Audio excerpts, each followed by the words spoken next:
It's Friday, February 6th. Today on Your Morning Atlantic, disturbing allegations. 3 young hockey players are facing several serious charges stemming from an alleged hazing incident. Your top news headlines just ahead. And are you ready for some football? Our resident Patriot super fan Brienne Foley sure is. And she'll chat with our colleagues at TSN for what sure will be a completely unbiased breakdown of this weekend's Super Bowl. That's in our second hour. Plus, hanging with the Huskies, Crystal heads over to SMU to get in a football frame of mind ahead of this Sunday's Super Bowl. All that and so much more just ahead on the Friday edition of Your Morning Atlantic.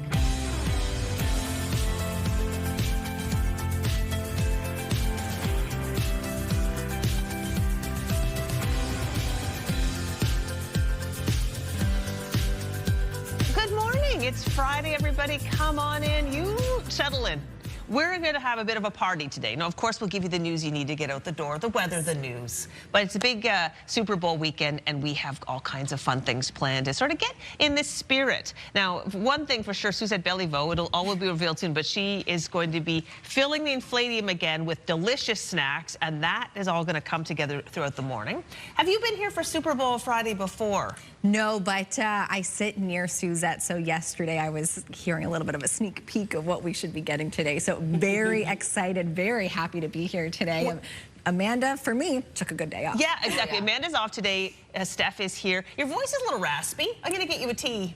You know what? Yeah, maybe on the break, that's it. It's time for tea. It's a little bit early in the morning. Hopefully this kind of goes away as we go along. Yeah, I didn't notice it earlier today, but you know, that's how it is in the mornings. How is the weather today? I noticed it very cold when I got in the car. Oh, yeah. So we saw that polar air move in yesterday night and carrying into this morning. So into the weekend, it's going to be a bit crispy out, but nothing we're basically not used to at this point. It's not as cold as we saw a few weeks ago, so we'll take it, I guess. Yeah. We will be seeing sunshine return into the weekend as well. Today, a bit of sunny breaks, but also still seeing some flurry activity across parts of the region. So kind of same as we saw the last couple of days, but colder. Okay, there we are. Yeah, we'll take a live look at St. John's, Newfoundland. As of right now, it is -4 degrees, so not too bad starting off your day. We will be seeing a bit of sunshine in your area before some flurry activity makes its way back over.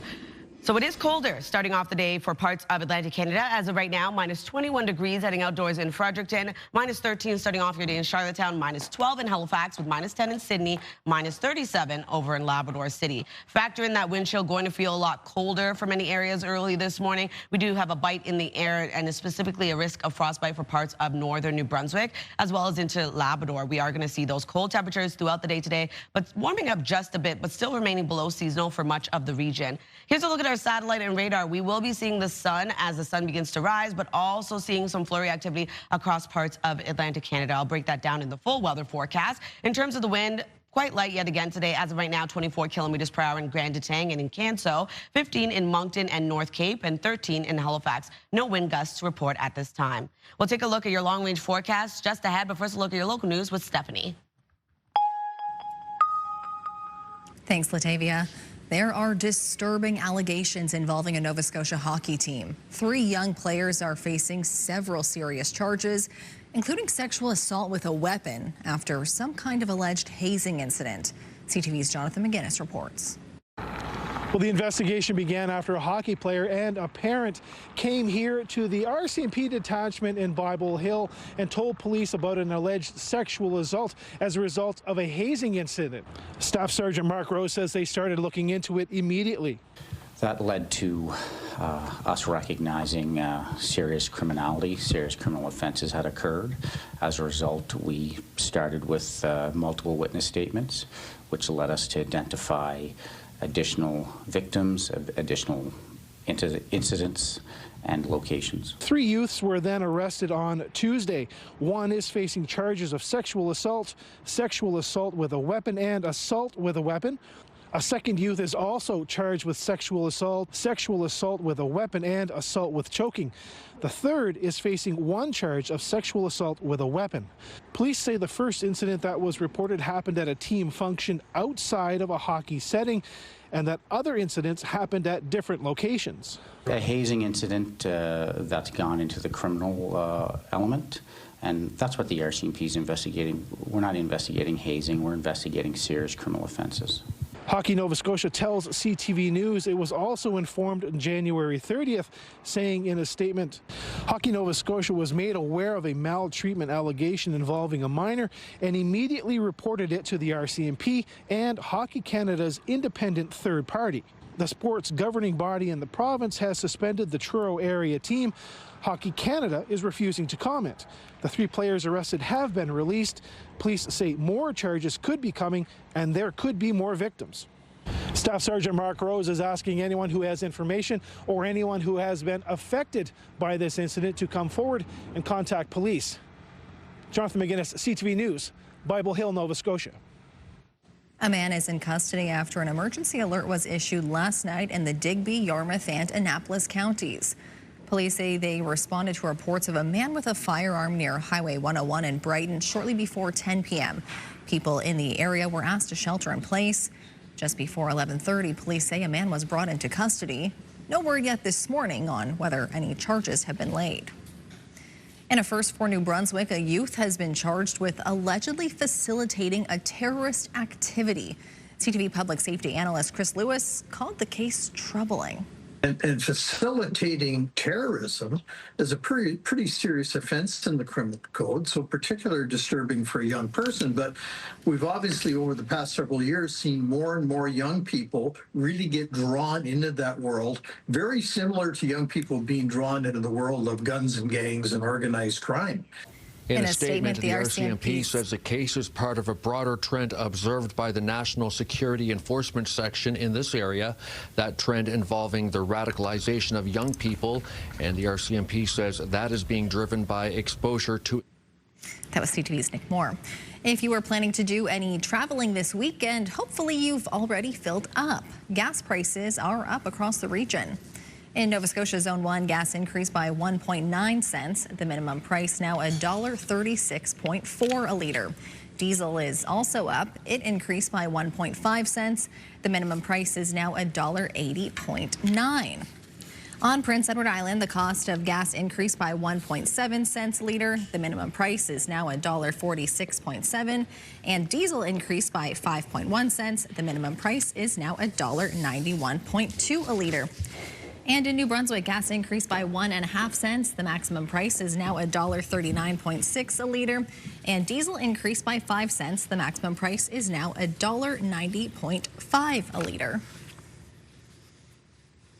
Thank you so much, Steph. That was, it's good to know where we stand in our gas prices. Exactly. Yeah, if you know, doing any road trips or anything this weekend, lots of, hockey tournaments, things like that going on. So just in case you need to know those prices. Absolutely. Yeah. I did fill up yesterday. Hurrah, hurroo. Smart. Yes, that's completely coincidental. There we are. Boo.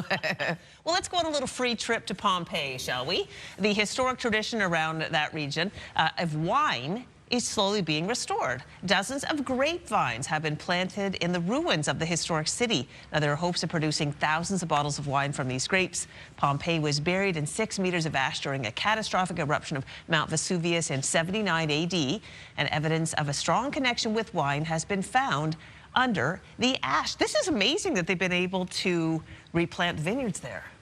Fascinating. It's so fascinating. Gorgeous as well. In my ongoing effort to brag about all the travel I've done, I have been to Pompeii, and I will tell you that when you're there, they're still doing the archaeological dig. So, there's a lot of it's unearthed, but they're still continuing to because there's a lot of it that they haven't been able to do because it's a ton of work. So that would be a new thing to get the vineyards going. Wow. Yeah. So cool. Yeah. No, it's super cool. Definitely one of my favorite things I've ever done is visit. It'd be interesting to taste the wine from there too. Well, wouldn't it though? Right. But it's not surprising that they would have a wine region because of course wine and Italy go Yeah, exactly. hand in hand. Yeah. Yeah. All right, well, up next, a first look at your national and international news headlines on this Friday morning. And Latavia will have our first full look at the forecast. Here's a live look at Antigonish this morning, looking a little slippery on the roads there. Stay with us. Your Morning Atlantic will be right back.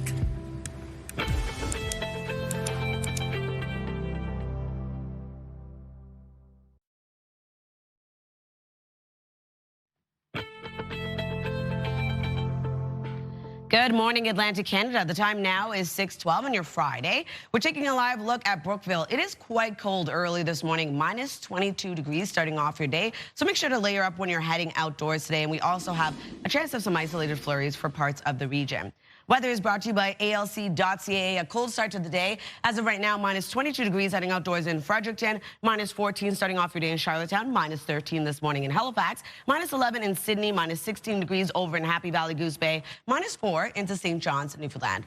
Over to our forecast timeline. So we are going to see sunshine for parts of Atlantic Canada as the sun begins to rise, but also holding on to a bit of flurry activity. So we are going to see a chance of some flurries, especially into the afternoon for parts of the Maritime region, holding on to parts of Newfoundland as well. Taking us into tonight, much of the same, just a bit of cloudiness increasing as we enter into early Saturday morning. Another cold day ahead, but sunny as clouds continue to clear out. We do have flurry activity returning as well.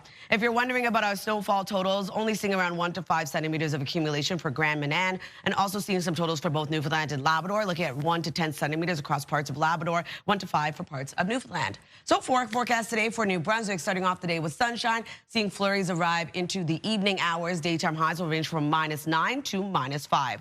Prince Edward Island looking at mainly sunny skies, evening flurries as well, highs between -7 to -4. And then for Cape Breton, eastern Nova Scotia, a mix of sun and clouds starts off your day. Then we're going to see flurries arrive into the afternoon, still low and spotty in activity with highs between -6 to -2. For the rest of Nova Scotia, pretty much the same, starting off the day with sunshines, but seeing flurries arrive into the evening. Daytime highs between -6 to -3. And then for Labrador City, we're going to see a mix of sun and cloud throughout your day, a high of -17 degrees, -1 for St. John's, Newfoundland, looking at a chance of flurries throughout your day. So here's a look at our Saturday forecast. It is going to be a bit cloudy, still seeing sunny breaks for parts of the region. We do have a bit of flurry activity, around a 30% chance of it happening, returning for Saturday for parts of the Maritime region and parts of Newfoundland and Labrador. Into Sunday's forecast, another colder day ahead. We start to see that cloud coverage break up just a bit more, and that takes us into Sunday night. Still much of the same. We are going to see clear skies as we see those clouds clear out, Stephanie. Thanks, Latavia. Experts say there is a growing problem with organized crime across the country. This comes after shocking allegations of corruption in the Toronto police force. That city's police chief says it's the worst case he's seen in 4 decades on the job. CTV's John Valley-Rao has the details. For police, not just in Toronto, but across the country, the allegations came as a huge disappointment. We're talking a corruption level here that's it's on the edge of a blockbuster movie that would be made up to follow with The Godfather, if you will. Some experts say it could be the biggest investigation of police corruption ever, not just in Toronto, but in Canadian history, eclipsing the 5 former Toronto drug squad officers found guilty more than a decade ago of attempting to obstruct justice, with some wondering if it points to a potentially wider culture problem within Toronto's force. I think it may be more of a greed issue. These people were, there are charges with respect to accepting bribes. Was that the motivation behind all this? I don't know. We'll have to find out at trial. The case may also point to a growing crisis with organized crime. It was in part connected to a tow truck turf war in Toronto that led to a slew of shootings and arsons. The allegations that organized crime is influencing police is really, quite unprecedented in my experience. It's been estimated more than 4,000 organized crime groups are currently operating in Canada. And some think today's announcement should serve as a wake-up call. I think it shows that their tentacles are a lot longer than most people suspect. Still, others say police corruption is very rare and worry the reputation of officers everywhere is being hurt. I just hope that the public focuses on all the good and doesn't let these few bad apples ultimately destroy the image of policing in this country. We're way bigger and better than that. Meanwhile, some are already suggesting that a public inquiry may ultimately be necessary.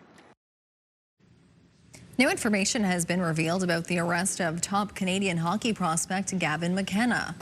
A police affidavit says the 18-year-old from Whitehorse was allegedly caught on video punching a man in the face twice, causing a lost tooth and a fractured jaw. Police say 2 men who were with the alleged victim identified McKenna. The NHL prospect faces multiple charges, including simple assault in the Pennsylvania community of State College, where he plays for the Penn State hockey team. He was arraigned Thursday and released on $20,000 U.S. bail. Starting this summer, federal public servants will be back in office more often.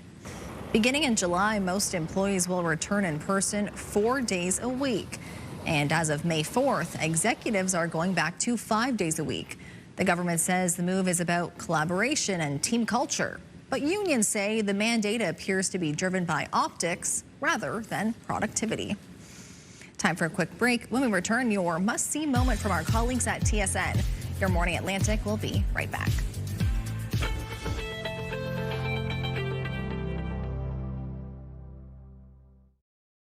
Move Mornings with Aaron and Peter. Weekday mornings on Move 100. The most fun in the morning. And home of the $1,000 minute. Only on Move 100 Halifax.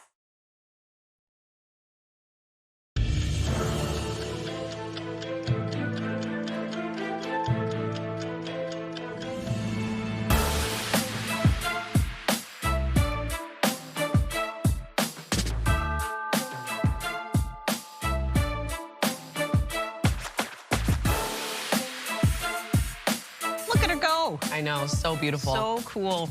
All right, it's 6:21 and time to check in with our friends at TSN Sports Center for today's must-see moment. Hello, Jermaine Franklin inside the TSN Sports Center newsroom with your must-see moment from Thursday. For it, we're going to Buffalo. Pens, Sabres. Anthony Mantha at the side of the net with a beautiful between-the-legs pass to Avery Hayes, and he goes upstairs on Alex Lyon. What a crazy goal. It's outstanding. It's Hayes' first NHL game, first NHL period, and already a second goal. What a way to start your career, not to mention he's on the same line as Sidney Crosby. That's your must-see moment from Thursday. And today on TSN, Milano Cortina 2026 opening ceremony. Coverage begins at 1:30 p.m. Eastern. That's all from the Sports Center newsroom. Have a great day.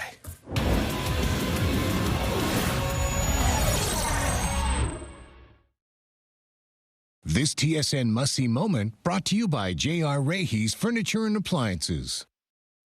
Now over to your business headlines from our colleagues at BNN.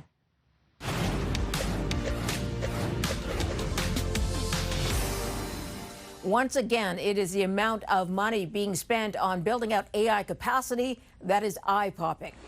Analysts had estimated Amazon would spend about $145 billion this year on things like data centers, chips, and other equipment. But the company says it will be closer to $200 billion. Amazon says it expects strong return on these investments in the long term, but investors still have concerns. Amazon stock started dropping in after-hours trading. Those concerns and others led to another day of deep losses in tech stocks on the markets today. Investors are spooked about the future of software, with more AI tools being introduced that could eliminate the need for it. Spot silver also sank today 15%. Gold was also down, which weighed on the TSX. Barrick Mining will spin off its North American gold assets in a new publicly listed company. Barrick is the world's second biggest gold producer.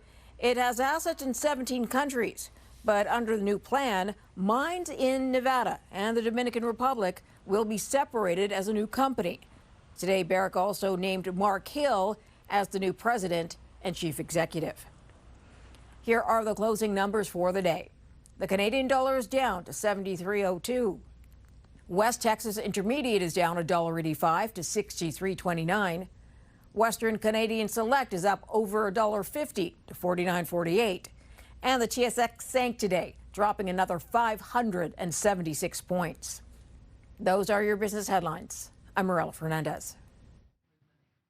Taking a look at our 3-day forecast for New Brunswick, a high of -8 degrees today. We have lots of sunshine, but also seeing flurries into the evening. For Saturday, a high of -5, mainly cloudy skies and isolated flurries. Sunshine on Super Bowl Sunday, a high of -6.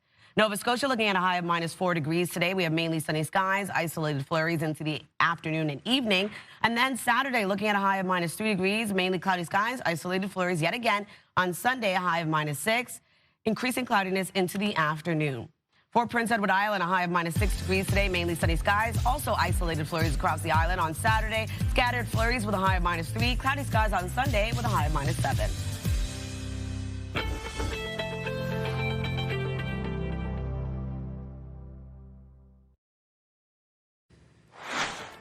And just ahead in this half hour, the Move Morning Chat. The Winter Olympics officially kick off later today, and we want to know what sport has you most excited to watch. That's coming up in about 15 minutes on Your Morning Atlantic.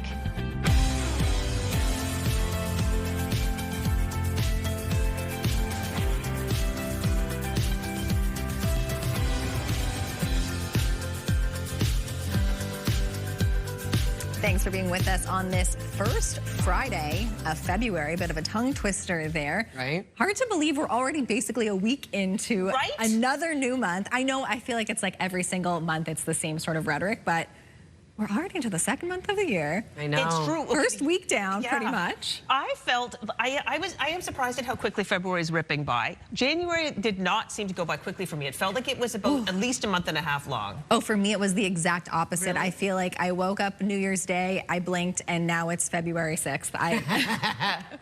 Flying by. Yes. What about you? For me, January felt really long. I think just getting into a new routine and all that jazz. But I think February, I told my husband yesterday, I was like, oh, February's gonna fly by before you know. He's like, it's the first week. He's like, the first week is done. Exactly, that's what I was saying. flying. I'm like, it was Thursday yesterday. I'm like, the week's done. Well, it could be the storms really, I don't know, they were very exciting. They did kind of bring a lot of energy. And there were rumors we were supposed to have another storm this weekend, but that is. Yes, that was the rumor early, like end of last week. Yeah. Thankfully, no. Yay! That is not the case. Yes, that's true. Then after I leave here, there's a big storm. Yes, all suddenly of a sudden. but what you know right now, based on right to this moment. As of right now, no. We do have some flurries still in the forecast, but other than that, we will be seeing some sunshine as well. But it is cold. Keep that in mind when you are heading out early this morning. So here's a live look at Lunenburg. You don't see any flurry activity yet. We could see some into the late afternoon. It is minus 12 degrees in your area, and then factor in that wind chill. It's going to feel a lot colder for parts of the region today, especially into New Brunswick, starting off minus 22 degrees in Fredericton, minus 14 in Charlottetown, minus 13 degrees early this morning in Halifax, minus 11 in Sydney, minus 37 in Labrador City, and minus 4 into St. John's, Newfoundland. And then factor in that wind chill, as I mentioned, much colder start to the day. You can feel that bite in the air, so make sure to layer up before heading outdoors. We do have a risk of frostbite in parts of northern New Brunswick as well as across much of Labrador. We are going to see temperatures warm up, but still remain below seasonal for many areas. As of right now, here's a look at our satellite and radar. It is still dark outside, but we will be seeing sunshine as the sun begins to rise. Also seeing a chance of some flurry activity across parts of the region. Pretty light wind for the most part, starting off your day in the Maritimes. As of right now, though, 30 kilometers per hour in Canso, 22 into Grand Etang. We're looking at 11 in Lunenburg and Halifax, 13 in North Cape. No wind gusts to report at this time. We'll take another look at your weekend forecast, but first a look at your local news with Stephanie. Thanks, Latavia. The RCMP have arrested 3 young people as part of a sexual assault investigation in Nova Scotia, all related to a hockey hazing incident. Police say a young player went to the RCMP detachment in Bible Hill, about 100 kilometers north of Halifax, and told police about an alleged sexual assault. That led to a wider investigation. We started with multiple witness statements, which led us to identify additional victims, additional incidents, and locations. 3 young people now face charges that include sexual assault with a weapon and assault with choking. Hockey Nova Scotia has suspended the team while the matter is under investigation. The voice of one of the victims was heard in court Thursday at the Jansen Baker double murder trial. Friends and family of Bernard and Rosemarie Saunier sat motionless as phone recordings were played. CTV's Derek Haggett was there. Court heard details about the days leading up to the murders of Rosemarie and Bernard Saunier on September 7, 2019. Jansen Baker has pleaded not guilty to 2 counts of first-degree murder in their deaths. A massive police operation on August 28, 2019 saw drug raids conducted at several homes across New Brunswick. Jesse Logue was arrested as part of those raids that took place 10 days before the murders of the Sauniers. An RCMP intelligence officer who listened to jail cell conversations between Logue and others was cross-examined today. One of the calls played in court was between Logue and Bernard Saunier, a conversation about Bernard's son, Silvio. That call took place just 2 days before the Sauniers were murdered. A publication ban does not allow reporting specific details of those calls. Court previously heard that Silvio was involved in the drug trade and was the owner of a downtown Moncton duplex that was raided. The jury was told earlier in the trial that Silvio Saugne's associates, including Logue, believed he was a police informant. Later, a civilian member of the RCMP who analyzed thousands of Facebook messages between Logue's associates testified. Dozens of messages regarding the police operation and Logue's arrest were read aloud in court. I spoke with several members of the Saugné family outside the courthouse yesterday. Once again, they politely declined interview requests, but they did tell me they are learning new details that they were not aware of, and the trial has been very difficult for them so far. Derek Haggett, CTV News, Moncton. We are learning more this morning about the fire yesterday at the Halifax Armory. The Department of National Defense says no construction or renovation work was going on in the area where the fire broke out. Crews were first called to the historic building just after 4 a.m. and found a fire in between the floor and ceiling. The cause is under investigation. If you were planning to do any traveling this weekend, hopefully you've already filled up. Gas prices are up across the region. In Nova Scotia, Zone 1, gas increased by 1.9 cents. The minimum price is now $1.36.4 a liter. Diesel is also up. It increased by 1.5 cents. The minimum price now $1.80.9.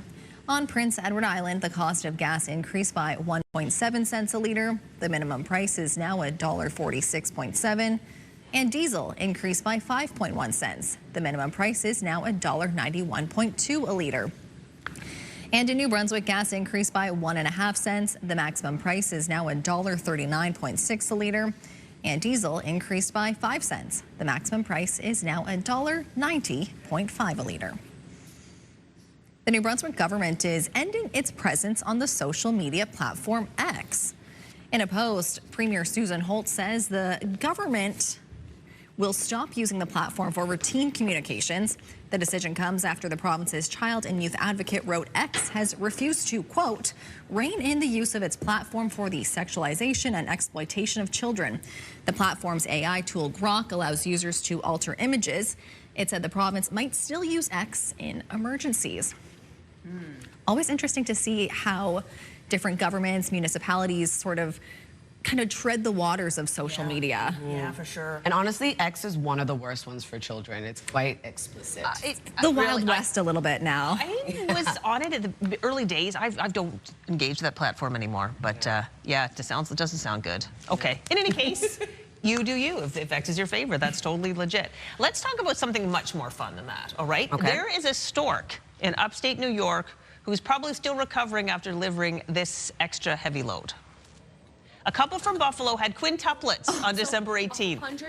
Mason, Holly, Layla, Stefan, and Connor were roughly 2 pounds each at birth. There they are. Over a month and a half's time later, they've all doubled their weight. And doctors say the family's 5 new arrivals are breathing well and they're in good shape. However, they still need a little more time in the NICU before they're allowed to go home.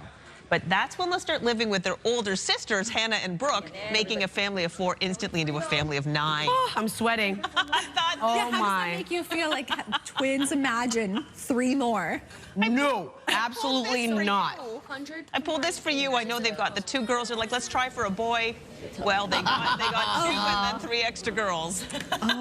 Like so adorable, but my nightmare. Wow. The surprise of a lifetime. Like twins is probably so shocking, I could only imagine. yeah. But you're like, oh, there's 3, 4. Oh my goodness. Imagine the ultrasound when that couple went to the ultrasound. Just keep counting. They're like, stop counting. Yeah, no, I'm done. I mean, obviously, a miracle that they're all. Yes, Oh, incredible. It's a beautiful story. It's just a lot to handle. Wow. And I think they say after you have multiples, it's like a 30% chance of you having more multiples. Oh, yeah. I imagine that they I was may like, have don't finished. tell me that. How dare you put that evil on me? Oh my goodness. Anyway, there you go. Welcome to the world, you 5. Yes. All right, well, still ahead, your entertainment headlines. But next, the Move Morning Chat. Today, we want to know, what sport are you most excited to watch at the Winter Olympics? Stay with us. Your Morning Atlantic will be right back.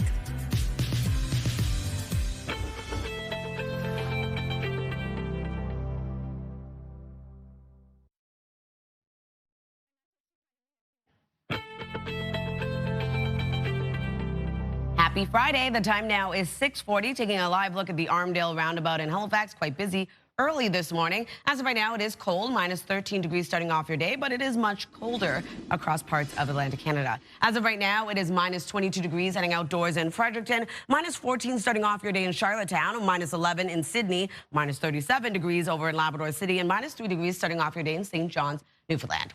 Over to our forecast timeline. So as the sun begins to rise, we will be seeing some sunshine across parts of Atlantic Canada. Still seeing flurries track across parts of the region, looking at a chance of some flurry activity for parts of Prince Edward Island and Nova Scotia, and also across parts of Newfoundland and Labrador. Into the afternoon, much of the same. Pretty clear skies remain for the Maritime region, seeing sunshine right across the region. And that takes us into tonight. Increasing cloudiness and going to be yet again quite cold starting off your day into Saturday as well. And we will be seeing sunshine, but also a bit of flurry activity returning. If you're wondering about snowfall totals, looking at around 1 to 5 centimeters of accumulation for Grand Manan, and looking at around 1 to 10 centimeters of accumulation for parts of Labrador, 1 to 5 for Newfoundland. So seeing lots of sunshine across New Brunswick today. We do have flurries into the evening for the southern region of the province. Daytime highs will range from minus 9 to minus 5. Prince Edward Island looking at mainly sunny skies starting off the day. Flurries expected into the late afternoon and evening. Highs between minus 7 to minus 4.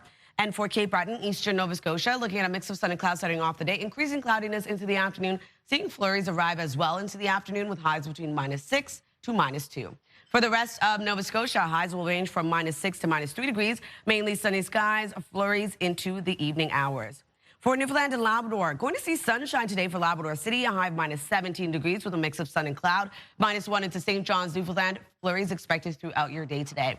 In terms of our Saturday forecast, it's going to remain another colder day ahead. We are going to see some sunny breaks but for the most part, a bit of mainly cloudy skies. Looking at some flurry activity across parts of the Maritime region into Labrador, looking at some light snowfall, and Newfoundland still seeing some flurry activity.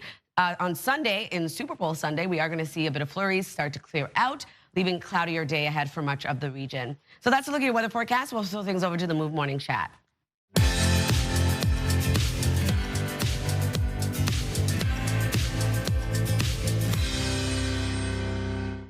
It's the Turks and Caicos version of the Move Morning Chat. And since it is February 6th, the official start of the Winter Olympics, we thought we would ask, what is your favorite Winter Olympic sport?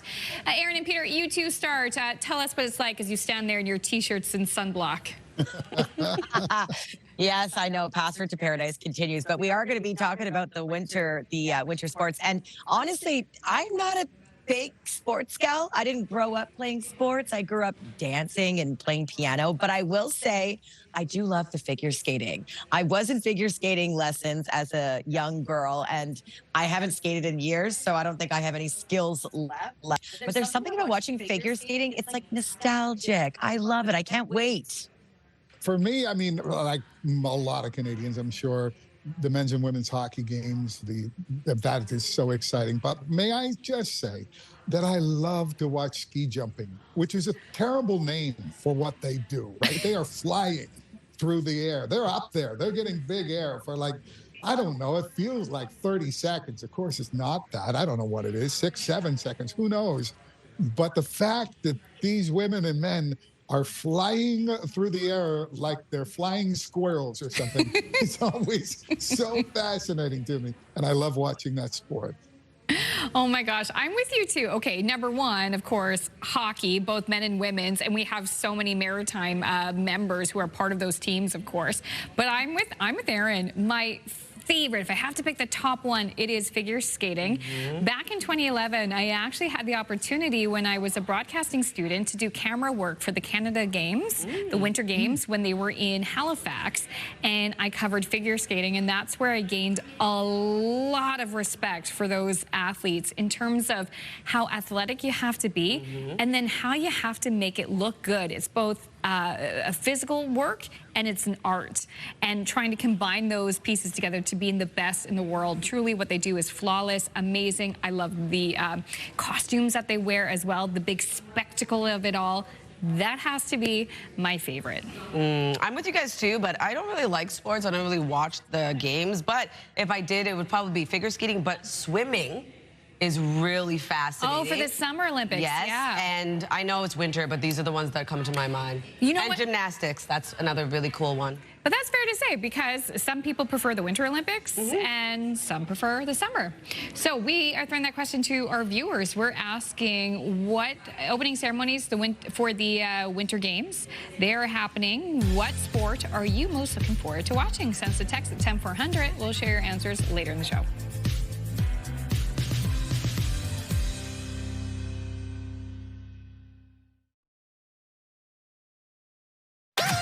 The #1 morning show in Halifax. Turk, Megan, and Amateur Alex. And home to the biggest artists.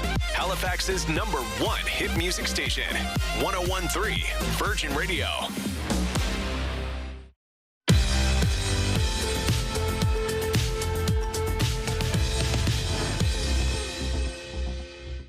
Time now to head over to Hollywood. We'll take a look at your entertainment headlines.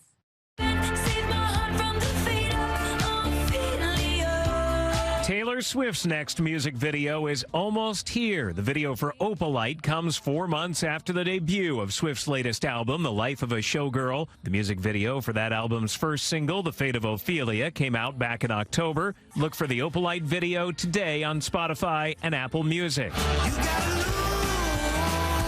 In other news, the Black Keys have announced a new album. Peaches comes out on May 1st, but you can now listen to the first single titled You Gotta Lose. Toto, I have a feeling we're not in Kansas anymore. The Wizard of Oz is returning to broadcast TV for the first time in nearly 3 decades, once a staple for family annual TV watching. The 1939 film will air again this October on MeTV. The film was last broadcast on television in 1998. And happy birthday to Guns N' Roses singer Axl Rose. He turned 64 today. That's what's happening in Hollywood. I'm Alex Stone. Well, he's not a sweet child anymore. Absolutely not. I didn't know The Wizard of Oz was created in 1939. Yes. Isn't it amazing? Oh, it's classic. Nothing beats the original. It's so good. Suzette Belliveau, who's in the kitchen right now working, had never seen it before. Really? I said, Suzette, when it started and you know, I won't go into long detail, but you know the part where she's in Kansas and it's kind of brown and sepia toned, and then when she goes to Oz and she opens the door and there's all this the color, yeah. That's the first time audiences saw color. Wow. Can you imagine? Your mind would have been I didn't know that. blown. That's incredible. That movie is, don't get me started. I know, it's one of your faves. A jewel. And I remember one of the things that I kind of miss about these modern times, that when I was a kid, it would be on TV. Oh yeah, when I was a kid, it was on TV. Like everyone would be talking about it in school the next day. And, you know, they were all terrified of the wooden monkeys. Not wooden monkeys. Flying monkeys. Yeah, exactly. Okay, now we're going to switch gears and talk about, you know what, cars. If you're in the market for a new vehicle, this story's for you. Yep, Consumer Reports is out with its top 10 vehicles of 2026 with some familiar favorites on the list and some standout newcomers. Here's CTV's Pat Foran. Soon.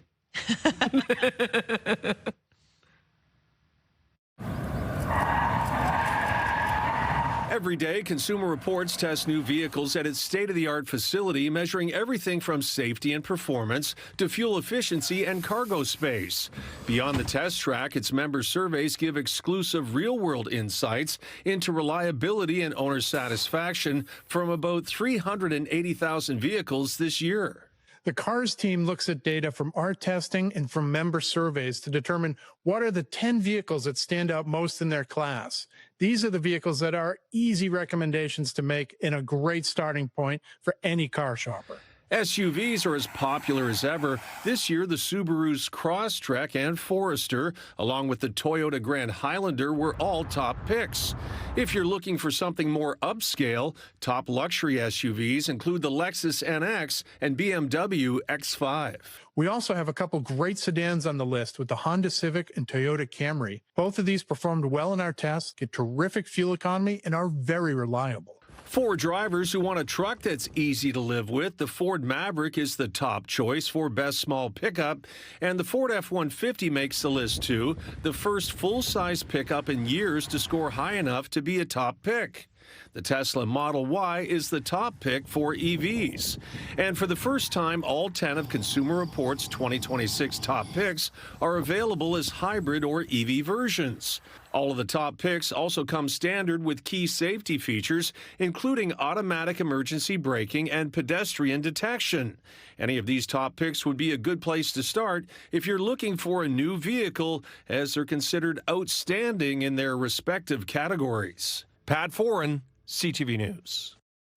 I'll take one in every color, Pat. Those look great. Okay, Susan Bellivo. Good morning. Oh my gosh, the day has finally arrived when you get ready for the big game with us with the big Inflatium. What's going to happen today? Oh my goodness, Crystal, I was awake at 4 a.m. thinking about the meat and the food and the game coming up this weekend, and I couldn't wait to get here. I got here even earlier than expected because there's so much to prepare. When you are feeding a flock for the big game, you need to be ready, and I've got wonderful products from Chris Brothers here that we're going to introduce throughout the entire show, and by 9 o'clock, this baby will be full and ready to party. Well, you've already started filling with Chris Brothers meats. What's in there so far? Is that the kielbasa? Oh, yeah, this is the Cajun sausage. I have Polish sausage over here. Gosh. Would you like one of those already? Yes, please. You know I love that. Okay, there you go. I got that just for you. You know me so well. Honey garlic pepperoni and hot pepperoni, which our friend JW took by accident. He doesn't like spicy food, so that was a good one. So we have lots of goodies we're going to fill up today. It's so much fun. I've been looking forward to this, well, since last year. Well, yeah, same. And shout out to Chris Brothers because they do have such great products, great variety. And by the way, that soup you made a couple weeks ago with the smoked meat, I did that for my friends that came over, and it blew their minds. The soup was gone. That was a nice hearty soup, the ham and potato, with the smoked meat. Okay, I'm going to eat this, and we hand things over to we're going to hand things over to Stephanie with our news. Thanks, Crystal. Happening now, 3 young Nova Scotia hockey players are facing several charges in an alleged hazing incident. We're also getting a better sense this morning of how hard U.S. tariffs are hitting the lumber industry in our region. And gas and diesel prices are up across the region as we head into the weekend. And we'll have all those details coming up in your local news headlines. But first, the 3-day forecast with Latavia. Thanks, Stephanie. Taking a look at New Brunswick first, a high of -8 degrees. Lots of sunshine across the province today. We do have flurries, though, expected into the evening, around a 30% chance of it happening. Saturday, looking at a high of -5. We do have mainly cloudy skies and isolated flurries return. And then on Sunday, a high of -6 degrees, sunny skies throughout the day. For Nova Scotia, looking at a high of -4 degrees, mainly sunny skies. We do have some isolated flurries starting into the afternoon, actually, for Cape Breton Island, eastern Nova Scotia. For the rest of the province, could see some flurry activity into the evening. On Saturday, a high of -3 degrees, mainly cloudy skies. Flurries yet again return in the forecast. And then on Sunday, -6 degrees. A mix of sun and clouds starts off the day, and then increasing cloudiness into the afternoon. Prince Edward Island looking at a high of -6, mainly sunny skies, isolated flurries return. And then on Saturday, -3 degrees, flurries return yet again across the island. Then on Super Bowl Sunday, a high of -7 and cloudy skies expected. Time now.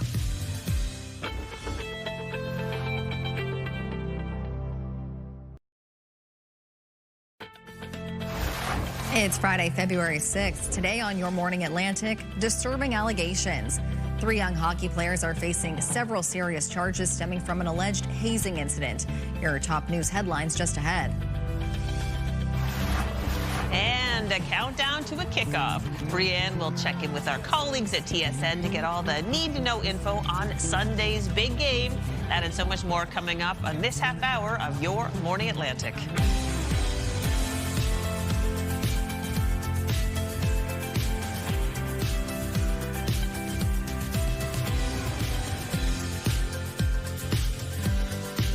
Good morning, Atlantic Canada. The time now is 7 o'clock, and this is going to be a very busy weekend for sports. Yes. Oh, yeah.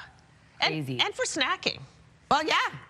For me. For those who watch, absolutely. For me, it's about the halftime show and the snacks. Oh, yeah. Oh, yeah. Me too. I love watching the halftime show every year. And especially, I'm a Bills household, so it's I don't really care who wins or loses. Basically, yeah, you're out of this now. I'm out of it anyway, so I'm just there for the snacks and for the halftime Bills show. are fun. Buffalo team. I love an underdog. Not that they are an underdog anymore. It seemed like this really was going to be their year. Exactly. For me, it would be the Lions because I grew up on a farm, but the closest city was Windsor, which is right across from Detroit, which is almost like the Halifax Harbor, that close. And so the Lions were so horrible for so many years, and then they got really good.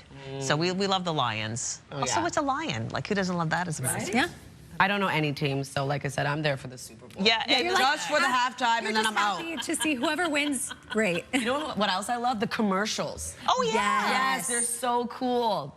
They put in are. so much effort. I love it. Yeah, speaking of cool, when I got in the car this morning, there was frost on the inside of the window. Like, I do not like that. So gross. Yeah, it is quite cold early this morning. We saw that colder air arrive in our region Thursday night, carrying into early this morning. Just be prepared for that when you're heading outdoors. Layer up. Layers are always key during this kind of weather. So here's a live look at Truro. Starting off your day, it is minus 13 degrees, so quite cold, not even factoring in the wind chill just yet. We are going to see a bit of sunshine, but also some flurry activity returning. Here's a look at your current temperatures. Minus 22 degrees in Fredericton, minus 14 in Charlottetown, minus 11 in Sydney, minus 37 over in Labrador City, and minus 6 degrees in Gander. Factor in that wind chill now, even much colder. You feel that bite into the air. There is that risk of frostbite for parts of northern New Brunswick, as well as right across Labrador. We are going to see temperatures warm up, but still remain below seasonal for your daytime highs. Here's a look at our satellite and radar. As the sun begins to rise, we will be seeing sunshine for parts of Atlantic Canada, also seeing some flurry activity tracking across the region. In terms of the wind, will be quite light throughout your day today. As of right now, 30 kilometers per hour in Canso, 22 into Grand Etang, looking at 13 into North Cape and Moncton, 11 in Halifax, no wind gusts to report at this time. We'll take another look at your weekend forecast just ahead, but first a look at your local news with Stephanie. Thanks, Latavia. The RCMP have arrested 3 young people as part of a sexual assault investigation in Nova Scotia, all related to a hockey hazing incident. Police say a young player went to the RCMP detachment in Bible Hill, which is about 100 kilometers north of Halifax, and told police about an alleged sexual assault. That led to a wider investigation.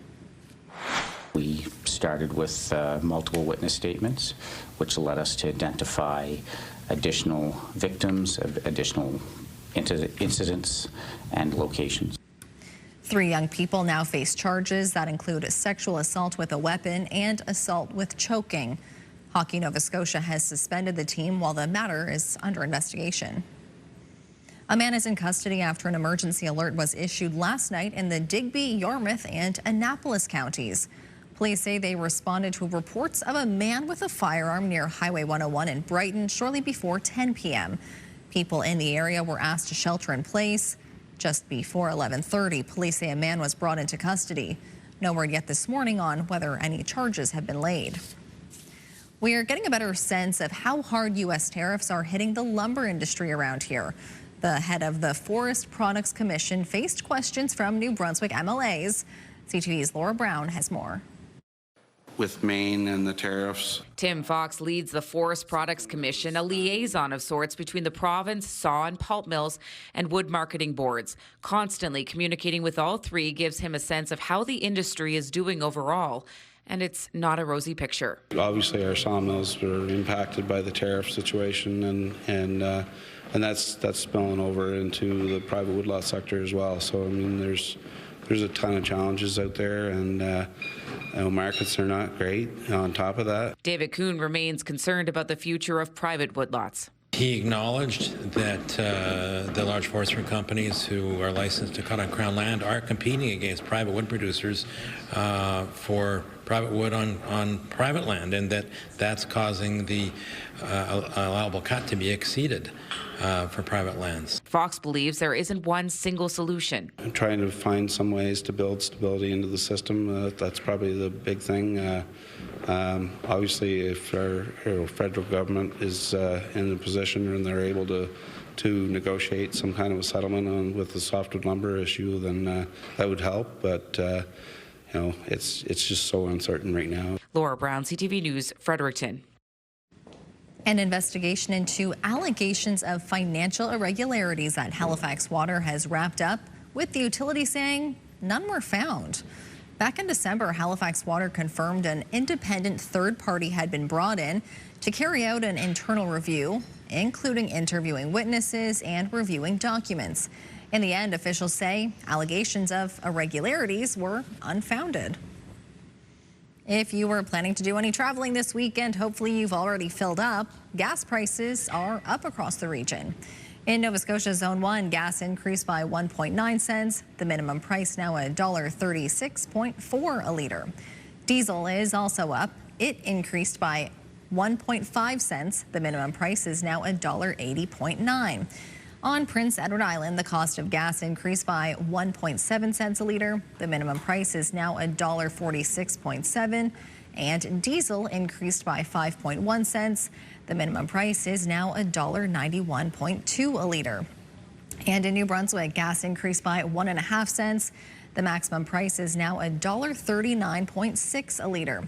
And diesel increased by 5 cents. The maximum price is now $1.90.5 a litre. The Halifax Black Film Festival is celebrating a major milestone, 10 years of amplifying Black voices during African Heritage Month. The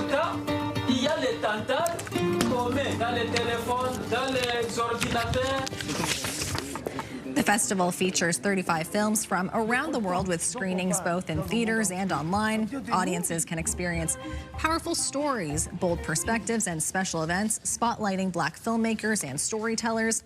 It runs February 20th to the 24th.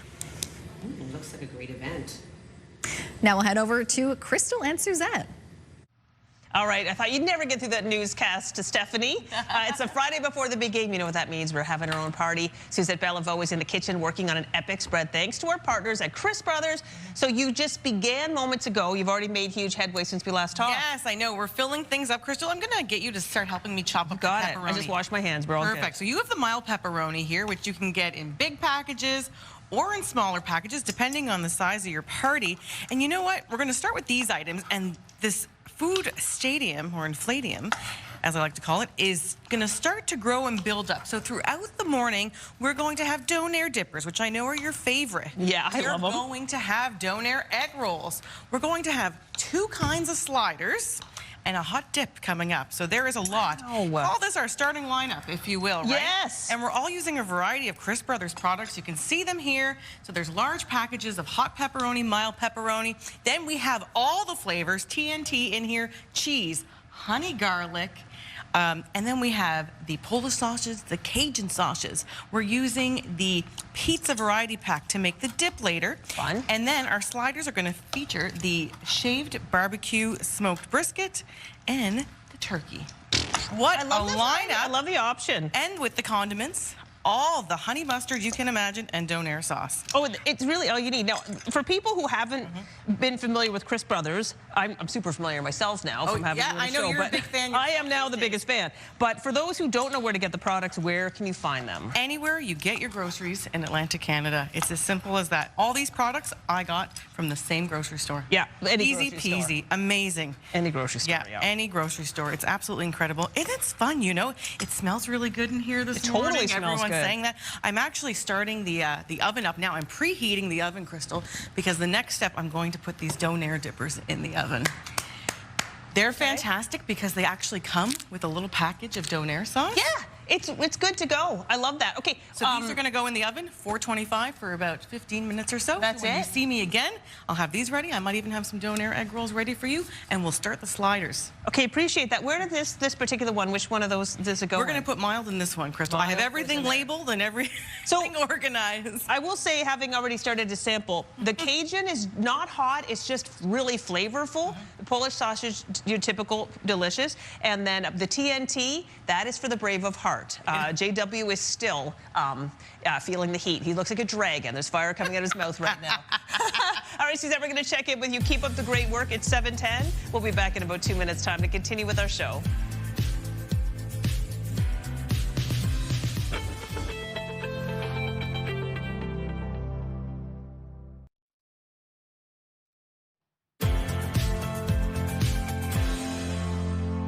Good Good morning, Atlantic, Canada. The time now is 7:13. A very icy look over in Yarmouth. Starting off at -12, so we are going to see sunshine as the sun begins to rise and see evening flurries expected. Weather is brought to you by ALC.ca. Quite cold across much of the region. As of right now, it is -22 degrees as you head outdoors in Fredericton, -14 in both Charlottetown and Halifax, -12 over in Sydney, -17 degrees in Cartwright, and -6 in Corner Brook. Over to our forecast timeline, we are going to see sunshine for parts of Atlantic Canada as the sun begins to rise, but also seeing some flurry activity still tracking across parts of the region. Into the afternoon, much of the same. We will be seeing a bit of flurry activity for parts of Cape Breton Island, also across much of Newfoundland, and that takes us into this evening. Temperatures continue to cool down, and we will be seeing a bit of cloud coverage return as we enter into early Saturday morning. A very cloudy start to the day, but we will be seeing that cloud coverage break down a bit. Sunshine and a bit of flurry activity returning. If you're wondering about the snowfall totals, at around 1 to 5 centimeters for Grand Manan, looking at around 1 to 10 centimeters of accumulation across parts of Labrador, and 1 to 5 for parts of Newfoundland. But lots of sunshine starting off the day for New Brunswick. We will be seeing flurries arrive into the evening. Daytime highs will range from -9 to -5. Prince Edward Island also going to see some flurry activity as we head towards later this afternoon into the evening, but starting off with mainly sunny skies and highs between -7 to -4. For Cape Breton, eastern Nova Scotia, same thing applies. We're looking at a mix of sun and cloud. Flurries arrive into the afternoon, around a 30% chance of it happening. Daytime highs will range from -6 to -2. For the rest of Nova Scotia, lots of sunshine throughout your day. We do have flurry activity expected into the evening. Highs will be between around -6 to -3, and light wind out of the northeast at around 20 kilometers per hour. For Labrador City, lots of sunshine throughout your day today. Not seeing flurries arrive until tomorrow. High of -17 degrees, -1 for St. John's, Newfoundland, looking at flurries throughout your day today. Saturday's forecast, another cold day ahead, starting off a bit cloudy, and that goes for Newfoundland and Labrador as well. Light snowfall for parts of Labrador, seeing a bit of flurry activity for parts of the Maritime region. That takes us into Saturday night. Flurries start to move back in and increase across parts of the Maritime region. Sunday's forecast, another colder day ahead, but we'll start to see that cloud coverage really begin to break down, leaving sunshine into the afternoon. Still seeing flurry activity for parts of Newfoundland and Labrador. So that's a look at your weather forecast. We'll throw things over to Stephanie for your national and international news headlines. Thanks, Latavia. Prime Minister Mark Carney has rolled out a new national auto strategy, promising thousands of dollars in rebates for people choosing an electric vehicle. CTV's Rachel Aiello has more on whether money is enough to get drivers to go electric. The government rolled out a new roadmap for the auto sector today. A multi-billion-dollar strategy to protect jobs and reward companies making vehicles in Canada, driven by a desire to decelerate Canada's reliance on the U.S. and on gas-powered vehicles. To remain competitive and to realize our potential, we must develop the entire value chain for next-generation vehicles. To help Canadians afford them, starting February 16th, consumers who purchase electric vehicles will be eligible for a new rebate of up to $5,000 for fully electric vehicles and up to $2,500 for plug-in hybrid models. There will be no price cap on Canadian-made cars, and only models coming from countries Canada has a free trade deal with will qualify if they cost less than $50,000. That means the rebate won't apply to Chinese EVs. Helping our auto sector meet demand and compete. Carney is also replacing the climate-minded but contentious EV sales mandate with new emission standards for future models, easing some of the pressure automakers are under. This puts us on a path to greater electrification while giving industry the flexibility it needs during a very difficult time. Hopefully we can get to a point where we continue to be tariff-free. The strategy also includes investment incentives, and car dealers say they're ready to stock their lots. It's certainly encouraging that we'll be able to pass on some savings directly to the consumer. Beyond affordability, this country's lacking EV infrastructure remains a barrier to Canadians pulling the plug on gas-powered vehicles.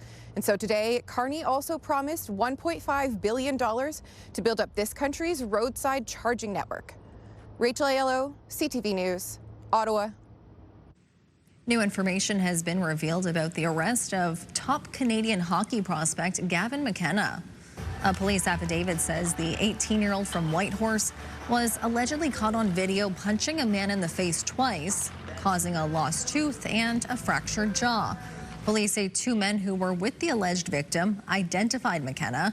The NHL prospect faces multiple charges, including simple assault in the Pennsylvania community of State College, where he plays for the Penn State hockey team. He was arraigned Thursday and released on $20,000 U.S. bail. Starting this summer, federal public servants will be back in office more often. Beginning in July, most employees will return in person 4 days a week. And as of May 4th, executives are going back to 5 days a week. The government says the move is about collaboration and team culture, but unions say the mandate appears to be driven by optics rather than productivity. We'll take a short break now. Much more to come here on Your Morning Atlantic. Stay with us.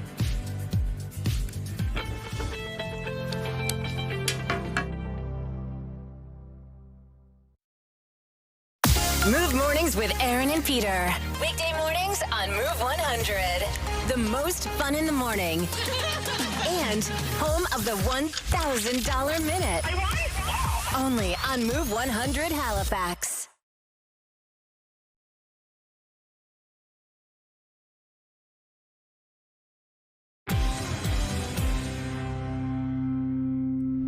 Good morning, Atlantic Canada. Yes, I know I'm not supposed to be here, but when I was told that they were doing a Super Bowl show, well, I had to show up for an unbiased opinion on this. And lucky for me, our friends at TSN are going to be joining me live from Santa Clara. We have Kara Wagland joining us. Good morning. Good morning. How are you? I'm great. You look like you're great. How are things down in Santa Clara? Couldn't be better. Much warmer than Canada, that's for sure. It's been about 15 degrees and sunny. Things are just starting to kind of ramp up for the week. Most of the media doesn't come in until Wednesday, Thursday, midweek. So the streets are starting to get busier. The hotels are getting busier. Starting to kind of feel that Super Bowl buzz around the city. It's interesting walking around because obviously being in Santa Clara near San Francisco, 49ers fans, they don't really want to see a division rival win in the Seattle Seahawks. So a lot more people seem to be cheering for the New England Patriots, but the buzz is definitely building as the week goes on. Okay, well, this is what I like to hear, being a Patriots fan myself. Of course, Seattle is favored to win right now. What are you feeling each team needs to do in order to take home Super Bowl 60? I think a lot of people are kind of feeling that way throughout the week that the Seattle Seahawks, well, they're favored right now heading into the Super Bowl on Sunday. And a lot of people are kind of feeling, especially with the way they've played throughout the playoffs, that this is kind of their game to lose. But as the week goes on and you listen to guys like Mike Vrabel and different Patriots talk and Drake May we listen to at Media Day, they're so calm and they just seem ready to go. I think Seattle has to kind of be just above average to win this. If they can not turn the ball over, then they should be able to win this matchup. But there's just something in the back of your mind that is telling you that you can't quite count out what Josh McDaniels and what Mike Vrabel have been able to do with this team this year. I mean, as a Patriots fan myself, I'm never going to count them out, especially against the Seahawks, given previous history. For you, Kara, what are you feeling? What do you think that is actually going to come down to the nitty-gritty of getting this done? Well, I already have my money on the Seahawks, so I'm hoping that happens. But I think that this is going to be a lot lower scoring game than a lot of people are expecting. I think it's going to be a lot closer game than people are expecting. I'm expecting some good defenses. I don't think there's going to be a ton of offense. So if that's the kind of Super Bowl you're looking for, maybe not the sexiest of matchups, but I think we're going to get a good game come Sunday. Seahawks will win, though. I mean, defense wins championships. That is something Sorry, that I know we you're do a know. Patriots fan.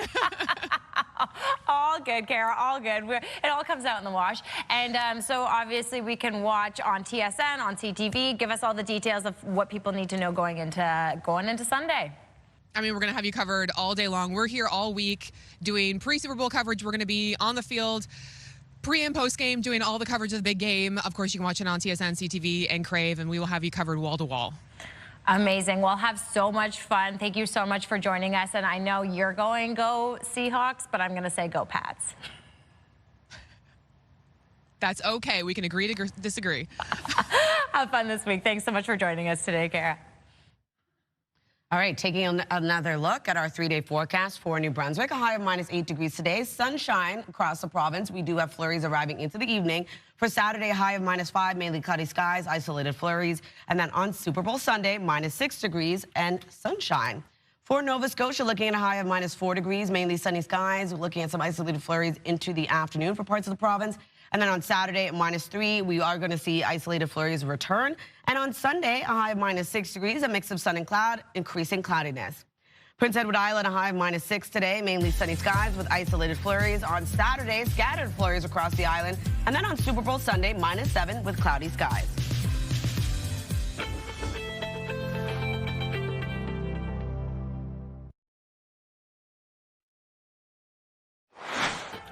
Coming up in this half hour, hanging with the Huskies. Crystal heads to SMU to toss around a football and get the team's thoughts on this weekend's big game. That's just ahead on Your Morning Atlantic.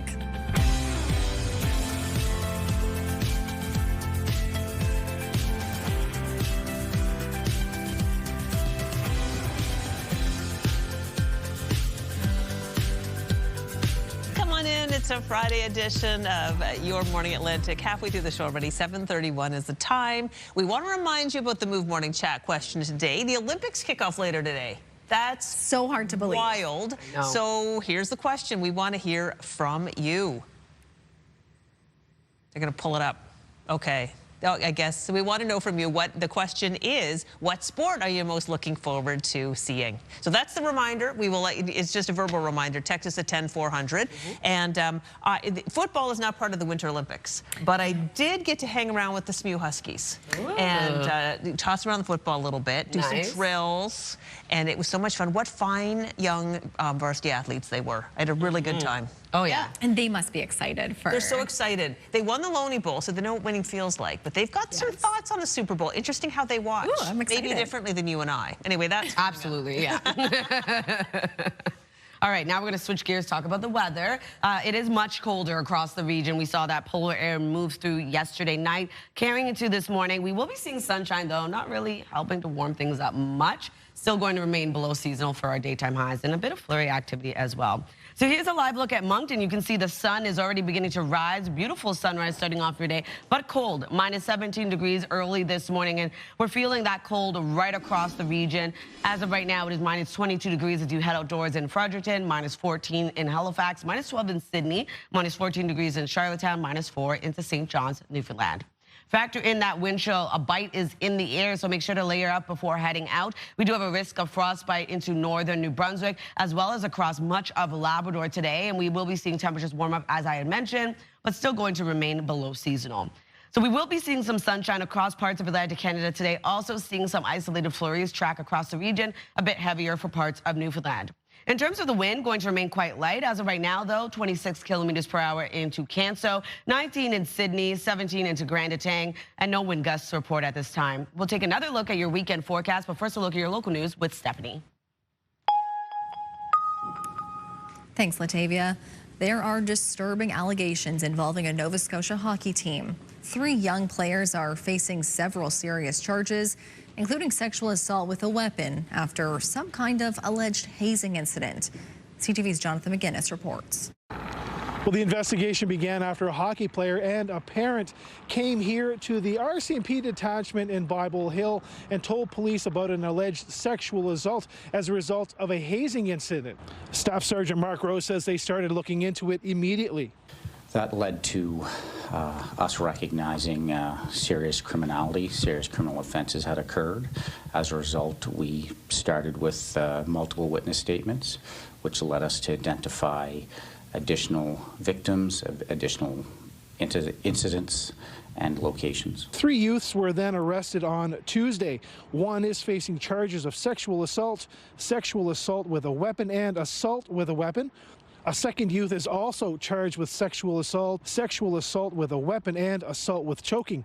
The third is facing 1 charge of sexual assault with a weapon. Police say the first incident that was reported happened at a team function outside of a hockey setting, and that other incidents happened at different locations. A hazing incident that's gone into the criminal element, and that's what the RCMP is investigating. We're not investigating hazing, we're investigating serious criminal offenses. Hockey Nova Scotia tells CTV News it was also informed on January 30th, saying in a statement, Hockey Nova Scotia was made aware of a maltreatment allegation involving a minor and immediately reported it to the RCMP and Hockey Canada's independent third party. The sport's governing body in the province has suspended the Truro area team. Hockey Canada is refusing to comment. The 3 players arrested have been released. Police say more charges could be coming and there could be more victims. Staff Sergeant Mark Rose is asking anyone who has information or anyone who has been affected by this incident to come forward and contact police. Jonathan McGinnis, CTV News, Bible Hill, Nova Scotia. In a first for New Brunswick, a youth has been charged with allegedly facilitating a terrorist activity. CTV public safety analyst Chris Lewis called the case troubling. Facilitating terrorism is a pretty serious offense in the criminal code, so particularly disturbing for a young person. But we've obviously over the past several years seen more and more young people really get drawn into that world, very similar to young people being drawn into the world of guns and gangs and organized crime. In a statement, the RCMP says the case is part of a broader trend observed by the National Security Enforcement Section. That trend involving the radicalization of young people driven by exposure to extremist online spaces and peer-to-peer networks. If you were planning to do any traveling this weekend, hopefully you've already filled up your car. Gas prices are up across the region. In Nova Scotia, Zone 1, gas increased by 1.9 cents. The minimum price now $1.36.4 a liter. Diesel is also up. It increased by 1.5 cents.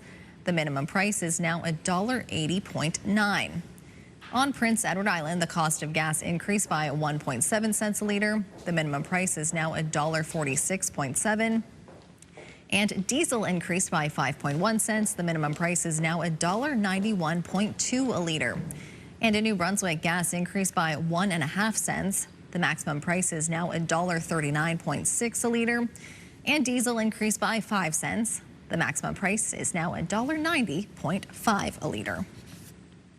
We've been talking a lot this morning about Super Bowl 60. The big game is this Sunday, and a man in Maine is getting ready to make his 60th and final trip to football's biggest stage. For most fans, a trip to the Super Bowl is a once-in-a-lifetime experience.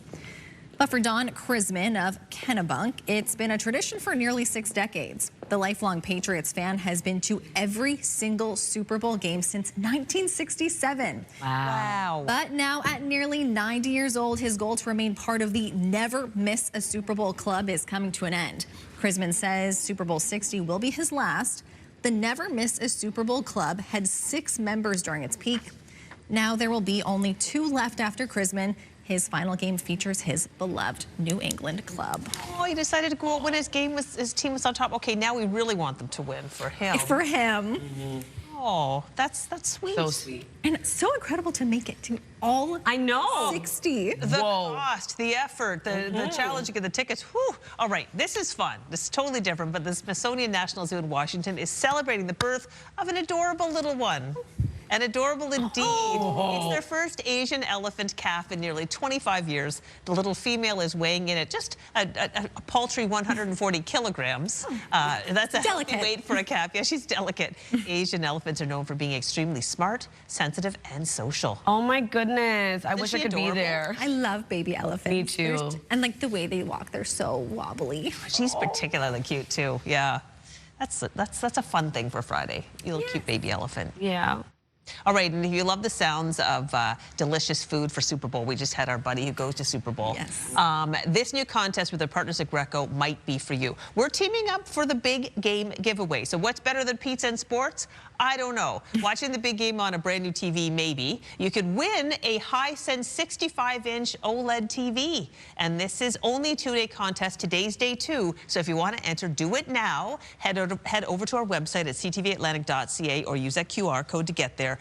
The contest closes Monday at 6.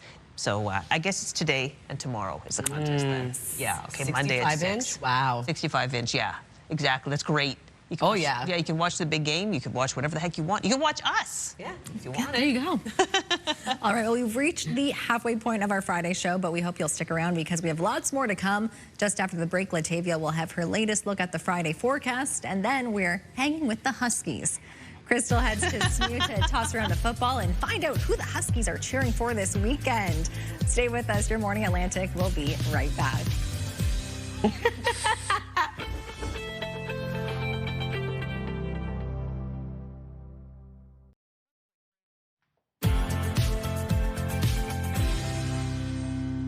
Happy Friday, Atlantic Canada. The time now is 7:43. We're taking a live look at a beautiful sunrise over in Iona. Currently -9 degrees, so it is a bit cold, especially when you factor in that wind chill. We are going to see a chance of some isolated flurries throughout the day for you. Over to our current temperatures. As of right now, -22 degrees as you leave your house in Fredericton, -14 in both Charlottetown and Halifax, -12 right now in Sydney, -38 over in Labrador City, -4 degrees into St. John's, Newfoundland. Over to our forecast timeline. So we are seeing sunshine across parts of Atlantic Canada as the sun begins to rise, but also seeing some flurry activity tracking across parts of the region. Early in the morning, parts of Cape Breton Island seeing a low chance of some flurries. A few flurries indicated for much of Newfoundland. We are to see much of the same into the afternoon. A low chance of some isolated flurries, so around a 30% chance of it happening, but still seeing lots of sunshine across parts of Atlantic Canada. Into tonight, increasing cloudiness expected. Temperatures really begin to cool down yet again, taking us into early Saturday morning. A very cloudy start to the day, and we do have the return of some flurries. If you're wondering about our snowfall totals, only seeing around 1 to 5 centimeters of accumulation for Grand Manan. Also going to see around 1 to 10 centimeters for parts of Labrador, and then into Newfoundland looking at around 1 to 5 centimeters. For our forecast today for New Brunswick, lots of sunshine throughout your day. We do have flurries returning into the evening. Daytime highs will range from -9 to -5. Prince Edward Island looking at mainly sunny skies, flurries into the afternoon, around a 30% chance of it happening. Daytime highs between -7 to -4. Then for Cape Breton, looking at wind out of the northwest, 20 gusting to 40 will diminish as we head towards this afternoon, but seeing daytime highs between -6 to -2, a mix of sun and cloud, flurries into the afternoon as well.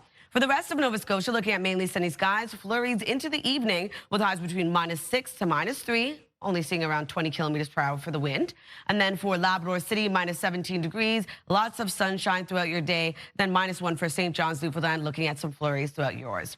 For Saturday's forecast, a bit of a cloudy day ahead, but still seeing some sunny breaks. Also seeing the return of a chance of some flurry activity for parts of the Maritime region, light snowfall for parts of Labrador. And then into Saturday night, much of the same. We'll see that increase of flurry activity. Taking us into Sunday's forecast, we'll start to see that cloud coverage break down. A little bit more sunshine on Super Bowl Sunday. That's a look at your weather forecast. Now we'll head over to SMU. I am at St. Mary's University. I'm joined by members of the Huskies football team. This is a huge weekend in football, so I thought, let me shine a spotlight on some amazing football players in our region. So let's introduce yourselves to our audience. What's your name and what position do you play? Renez Monroe, I play corner. Okay. Alexis Ferlin, receiver. Wesley Johnson, defensive line. All right, you are varsity athletes, and I know that for you, maybe watching the Super Bowl is a bit of a different experience. So when you watch the game on Sunday, what's it like for you? Like, are you just entertained, or are you actually critiquing how the players are performing? Well, we watch a lot of film, so it's kind of hard not to look at it as like a film session. Okay. Yeah, that's kind of how I look at it. All right, you learn. It's a learning. It's educational. Yeah. What about you? A little bit of both, but I think it is important to also just have fun and relax. It's the off season. It's time to just like focus on just enjoying your time and not overloading football too much. Okay, well, you really have had a lot of success. You know what it's like to win. What was it like to win the Loney Bowl last season? It was a great experience, right? It's my first year here at SMU and first time that we won the Lonely Bowl in 15 years. The guys were hyped, the coaches, the alumni, like the crowd. It was pretty much a sellout game. Football champions and winner of the Loney Bowl, the St. Mary's Huskies. Now, I know it's really a great experience for the fans, and for your very first game, I understand you wore this home game. Yeah, this is an important jersey. Explain the significance of this for us, Nez. So, like, the colors represent, like, African culture, you know, red, green, yellow. Those are, like, the African culture colors. We wore it because, like, African Support Month is in February, so that's why we wore it. Well, I appreciate you allowing me to wear the jersey right now. And what I want to do with you is just, it's important for people to know that to be a football player, especially a varsity athlete, like it is a 24/7, 365 commitment. Yeah. Like, I was a varsity athlete, not football, track and field, but it was intense. Like, nobody knows time management like a varsity athlete. Sure. You're training today. Did I hear that you got up at 6 a.m. to do some training this morning? We did. Started at 6. Yeah. You started at 6? Yeah, so most of the guys will be up around 4:30, get a good breakfast, and be able to come at school on time and then be ready to go by 6. Okay, fantastic. Well, I would like you to run me through a drill. Could we do that?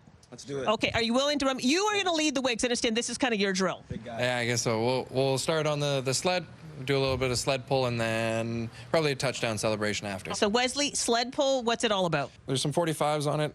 It'll weigh us down, kind of work on acceleration and some leg strength as well. It's a leg strength thing. Yeah. Okay, we're all going to challenge each other if we can do this, okay? Wesley, show us how it's done.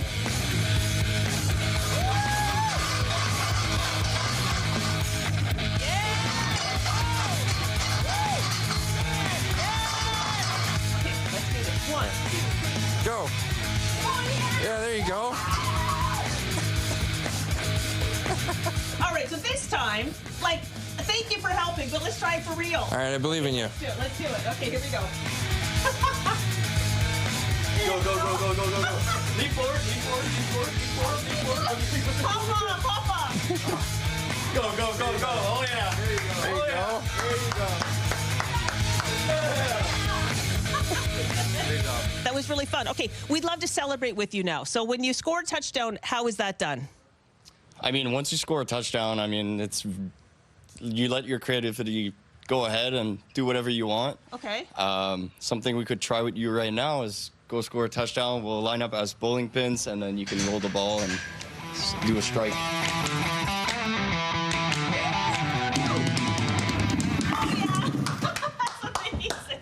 Okay, that was amazing. Super Bowl predictions now before we go. Let's begin with you, Alexis. Patriots, Seahawks are cursed. Oh, okay, Wesley. Patriots as well. Yeah, and Nez? I'm going to go different. I'm going to go with the Seahawks. I love that bold, let's take your own position. I love that. Time will tell. We'll see what happens. The big game is Sunday. We put all the information about the Huskies on our website. Go Huskies! Go Huskies!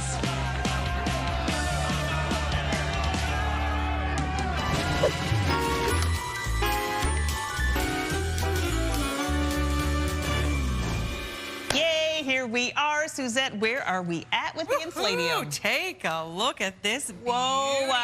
I know with the magic of technology, our control room gets a nice wide Hopefully we get an overhead shot of this incredible and I'll display. explain what we have in here so far. So I've just added the very hot, as fresh out of the oven, Donair dippers, one of your favorites, Crystal. And I put some Donair sauce there. Comes with the Donair dippers in the box. You find those in the freezer section of your grocery store. Delicious product. Okay, we have all the pepperoni laid out. We have the TNT, the mild, the honey garlic, and the cheese. Something for everyone's palate if you don't like hot flavors. JW, looking at you. And then I started to make some sliders, Crystal. So we have the shaved turkey deli meat Chris Brothers croissant sliders, and we have the smoky barbecue brisket on a brioche bun sliders as well. You've elevated things this year, I've also presented them in front of you as well. Don't they look cute? Yes, a little flag. You have to game. decorate. Oh my goodness. Yeah, so Crystal, let's make some. Okay, let's love make that. some sliders right now. I'll get you to make the smoky barbecue brisket slider. Okay, just start put the meat on here? Put some barbecue sauce on first. Want a little smoky barbecue BBQ sauce. A little BBQ sauce. Now you could toast these as well, the bun. You could warm them up as well. Depends, whatever your preferences when you're cooking. But for the magic of TV right now, Crystal will load up the smoky barbecue brisket on there. Oh, brisket. Yes, shaved deli meat, shaved Chris Brothers brisket. Yes, you can get in the deli meat section. I can tell by the texture this is going to be wonderful. Now, you tried to make your own brisket one time, and I'll tell you, it's way easier to go to the section where they sell the meat. It is easier, yes. I do make my own brisket, but when it's, when the big game's on and you're feeding a lot of people, go to the deli meat section and get the shaved deli meat. This is absolutely delicious, great quality, and of course made in Atlantic, Canada. So fold that right up. Oh, the brisket realness. That's delicious. Put your little flag on it. So now we're going to use the shaved turkey deli meat. Of course, there is hickory flavor, there's honey flavor turkey, there's regular. I have the regular turkey deli meat right here. We're just going to take a nice croissant, add some of the Chris Brothers original yellow mustard, my favorite. It's always in the fridge. Pile on some of that turkey meat. I'm going to add a bit of sliced cheese as well. Why not? And a little bit of lettuce. As you see them right there. Oh, yeah. And for those of you at home too, who are Voila. trying to protein max like myself, this deli meat is loaded in protein, low in fat. It's delicious. Gluten-free. Yeah, amazing. Okay, Suzette, thank you so much. We're going to check in a little bit longer. We're going to move things over now to the health department. Steph's getting hungry, I think. Oh, we've got some stuff for you, Steph. Don't worry. Thanks, you too. In your health this morning, work is underway to eliminate cervical cancer in Canada. It comes as some provinces have begun at-home HPV testing, something Nova Scotia hopes to do in the near future.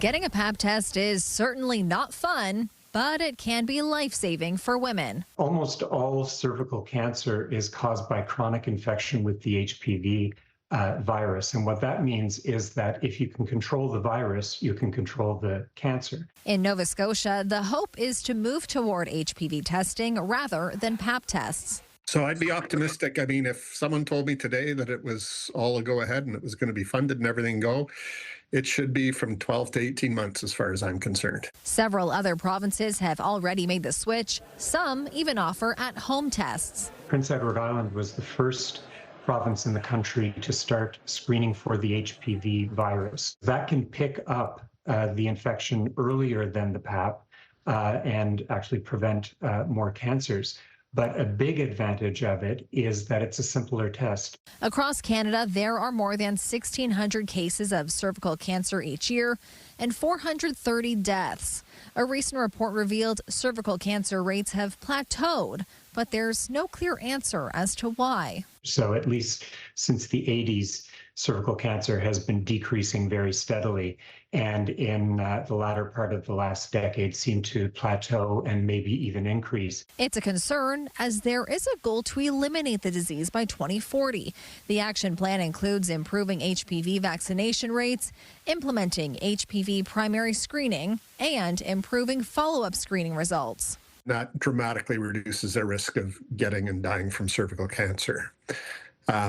The secret to it is regular testing. While there's no concrete timeline yet as to when Nova Scotia could make the move to HPV testing, the province says it is exploring options about how to advance screening.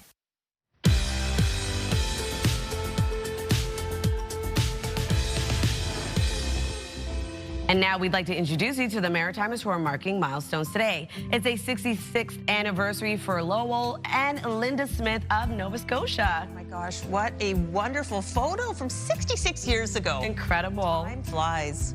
It's a 106th birthday for Lena Jones of Rockingham, Nova Scotia. Lena, 106.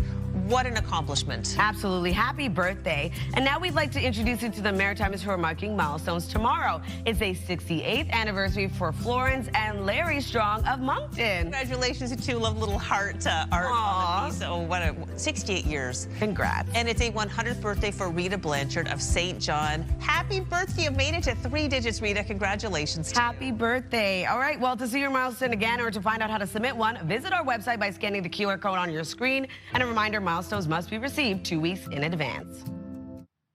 All right, we're going to take a look at the 3-day forecast for New Brunswick. A high of -8 degrees today. We have lots of sunshine across the province, evening flurries. On Saturday, a high of -5, mainly cloudy skies with isolated flurries returning. And then on Sunday, lots of sunshine with a high of -6. For Nova Scotia, -4 degrees today, mainly sunny skies, isolated flurries starting off into the afternoon for parts of the province. And then on Saturday, -3, mainly cloudy with isolated flurries continuing. And then on Sunday, Super Bowl Sunday, -6, a mix of sun and cloud with increasing cloudiness. Prince Edward Island, a high of -6 today, mainly sunny, but also isolated flurries across the island. On Saturday, -3 degrees, scattered flurries. On Sunday, looking at cloudy skies and a high of -7.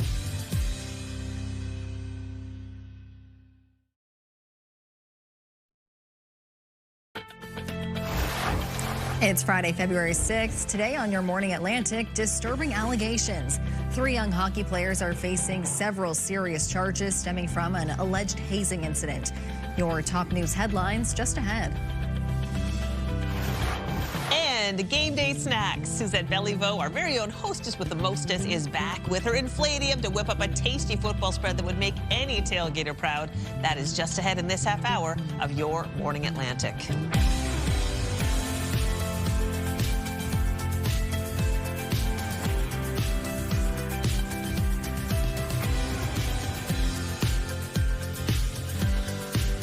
Thanks for being with us on this Friday morning. And all the talk about the cold weather, but now seeing the hot food, it's really kind of a perfect combination because we did have a few nice days the past few days. Oh, yeah. It was almost that tease of spring, but now that it's getting cold again, making some nice hot food and like nice, like, you know, like delicious, savory, I'm wrapped up cozy at home. When I just ate the slider that I made, Suzette said I could. She's got she allowed you. She allowed me. And yum, yum, yum. Oh my gosh, and brisket. I was surprised at how much I liked it because normally like stuff with barbecue sauce isn't my favorite. That was good. I can't wait to get in there. Yeah, get in there. Yeah. It's a good way to spend like these cold days is just cooking up a nice feast, even without the Super Bowl happening, even without any other stuff. Oh yeah. It's just nice, you know, stay inside, get the crock pot out. Exactly. We made a soup like last weekend. It was divine. nice warm meal. Yeah, exactly. When you make your own food like that, do you feel like I'm winning at life? Right? You really do. Yes. So cooking it, you're like, it's done. We made a chili last week. Oh, yeah. So yeah, same thing. Well where it's like, done. Yeah. And meals for days. Exactly. All right, well, if you are heading out today, it's going to be quite cold across the region. As Stephanie mentioned, here's a live look at Halifax. A bit of sunshine starting off your day. As of right now, minus 14 degrees heading outdoors. Something to keep in mind when you are heading out because we still have that wind chill factoring in. Early this morning, minus 22 degrees over in Fredericton, minus 14 in Charlottetown, minus 12 in Sydney, and minus 4 into St. John's, Newfoundland. Here's a look at that wind chill. We do have a risk of frostbite early this morning for parts of northern New Brunswick, as well as across much of Labrador this morning. Temperatures will rise, but still remaining below seasonal for our daytime highs. In terms of the satellite and radar, we are seeing sunshine for many communities across the region, but also a bit of flurry activity tracking as well. And for some, it's just a low chance of flurry activity. And then in terms of the Maritimes for the wind, it's going to remain quite light throughout the day. As of right now, though, 26 kilometers per hour in Canso, 19 in Sydney, 17 in Grand Etang. No wind gusts to report, though, at this time. We'll take another look at your weekend forecast, but first a look at your local news with Stephanie.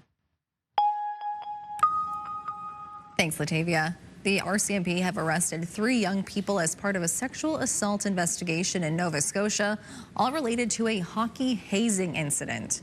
Police say a young player went to the RCMP detachment in Bible Hill, about 100 kilometers north of Halifax, and told police about an alleged sexual assault. That led to a wider investigation. We started with multiple witness statements, which led us to identify additional victims, additional incidents, and locations. 3 young people now face charges that include sexual assault with a weapon and assault with choking. Hockey Nova Scotia has suspended the team while the matter is under investigation. We got a rare glimpse inside the Maritimes' only nuclear power plant. It comes as Point Lepreau is facing yet another lengthy and costly shutdown, but it could also be the beginning of an important new role. CTV's Avery McRae has more. Life-saving medical isotopes is really exciting for the utility. NB Power is looking into the possibility of harvesting radioisotopes on site. Isotopes are used both industrially and medically, including in various types of cancer care and medical imaging. And this is part of our long-range capital plan. It's the right investment for the plant, it's the right investment for NB Power, and it's the right investment for our customers to make sure we keep rates affordable. The production of isotopes would still require some retrofitting of the plant's CANDU 6 reactor and still needs to undergo more research before becoming reality. Each day the plant is shut down, it costs the utility anywhere from $1 to $1.5 million. But during those shutdowns, Clark says significant investments and upgrades have been made. Now that we have that stable production and stable, sustainable production from the facility, to look at what else can we do to help manage the cost increases that we see coming as a utility and the rate increases that we see coming. This is a new revenue stream that will help offset some of that pressure on rates. How much money it could generate for the utility or the cost to refurbish equipment to support isotope production still isn't clear. The topic will be explored further during a 119-day planned outage that begins in April. Avery McRae, CTV News, St. John. Another campaign to cut a proposed double-digit property tax hike in Halifax is heating up. This one is being led by landlords and tenants who say the extra costs will be passed on to them. Homeowners pay directly for the tax increases, while renters, it's paid through the rent. So people realize that this is going to be an ongoing issue. He wants to keep life affordable for people living in apartments, and that's what their program's about. So he's right. That's what happens. When the tax rate goes up, renters are disproportionately impacted. Russell says hundreds of people have signed the group's petition since it was launched less than a week ago. Gas prices are up across the Maritimes as we head into the weekend. In Nova Scotia Zone 1, gas increased by 1.9 cents. The minimum price now $1.36.4 a liter. Diesel is also up. It increased by 1.5 cents. The minimum price is now $1.80.9. On Prince Edward Island, the cost of gas increased by 1.7 cents a liter. The minimum price is now $1.46.7, and diesel increased by 5.1 cents. The minimum price is now $1.91.2 a liter. And in New Brunswick, gas increased by 1.5 cents. The maximum price is now $1.39.6 a liter. And diesel increased by 5 cents. The maximum price is now $1.90.5 a liter. Exciting news for two young musicians from the New Brunswick Youth Orchestra. They are heading to one of the most prestigious music schools in the world. Amy Robichaud and Alexander Urbina have both been accepted into London's Royal College of Music, marking a first for the orchestra. After impressing the judges through a competitive audition process, the pair will begin their studies this fall. A major accomplishment and a proud moment for New Brunswick's music community. That's huge. Congratulations. Wow. It's so cool to see. Super cool. Incredible. Oh, wow. Oh, wait. Guess what? There's a new cookie shop in downtown Halifax. Ah, music to my ears. Yeah. More than 100 people braved the chilly temperatures to be one of the first in line for Halifax's newest sugar fix, Craig's Cookies. It opened its doors on Barrington Street in downtown Halifax Thursday morning. They have over 100 different types of cookies, all made fresh every day. But the cookie franchise originated in St. John's, Newfoundland. Wow. The Halifax shop is the first in the Maritimes, but they have 22 locations. Wow. That's amazing. You know what we need? We need Craig to come in here and make us some cookies. I think we should. Yes. We need to see what it's all about. They look so good, too. I know. Not that we need any extra snacks on this day. Suzette's got us. It's true. Yeah, But that is true. You need We're the ready. sweet with the savory, though, you know? Yeah, that's true. Nice little dessert. That's true. All right, well, up next, Latavia will have her latest look at the Friday forecast. And we'll take a chilly look outside this morning. Still seeing that snow, but the sun is rising. Stay with us. Your Morning Atlantic will be right back after the break.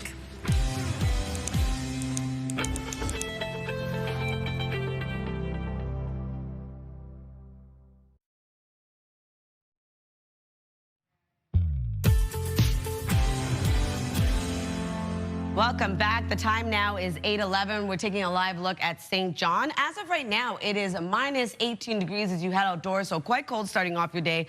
And we are seeing those temperatures right across the board. Weather is brought to you by ALC.ca. As of right now, minus 15 degrees in both Charlottetown and Halifax, minus 10 starting off your day in Sydney, minus 39 over in Labrador City, and minus 3 degrees starting off your day in St. John's, Newfoundland. Over to our forecast timeline. We are seeing sunshine for parts of Atlantic Canada, also seeing some flurry activity. So a few flurries indicated for parts of Newfoundland. We are going to see a low chance of some flurry activity for parts of Cape Breton Island and parts of Prince Edward Island. If you're wondering about the afternoon, much of the same expected. Still seeing a low chance of flurries. For the most part, around 30% chance of it happening for the Maritimes. Taking us into tonight, we're going to see increasing cloudiness and flurry activity will continue to move back in. If you're wondering about snowfall totals, at around 1 to 5 centimeters of accumulation for Grand Manan, as well as 1 to 10 centimeters across parts of Labrador. For Newfoundland, 1 to 5. For New Brunswick, lots of sunshine throughout your day today. We do have isolated flurries returning into the evening. Highs between -9 to -5. Prince Edward Island looking at lots of sunshine today, but we do have a low chance of some flurry activity as well into the afternoon. Cape Breton, eastern Nova Scotia, also going to see some flurry activity into the afternoon, but lots of sunshine as well. Daytime highs between -6 to -2. For the rest of Nova Scotia, lots of sunshine throughout your day. We do have flurries expected into the evening. Daytime highs will range from -6 to -3, and pretty light wind out of the northeast, 20 kilometers per hour. Labrador City, -17 degrees today, a mix of sun and cloud throughout your day. And then for St. John's, Newfoundland, looking at a few flurries as well with a high of -1.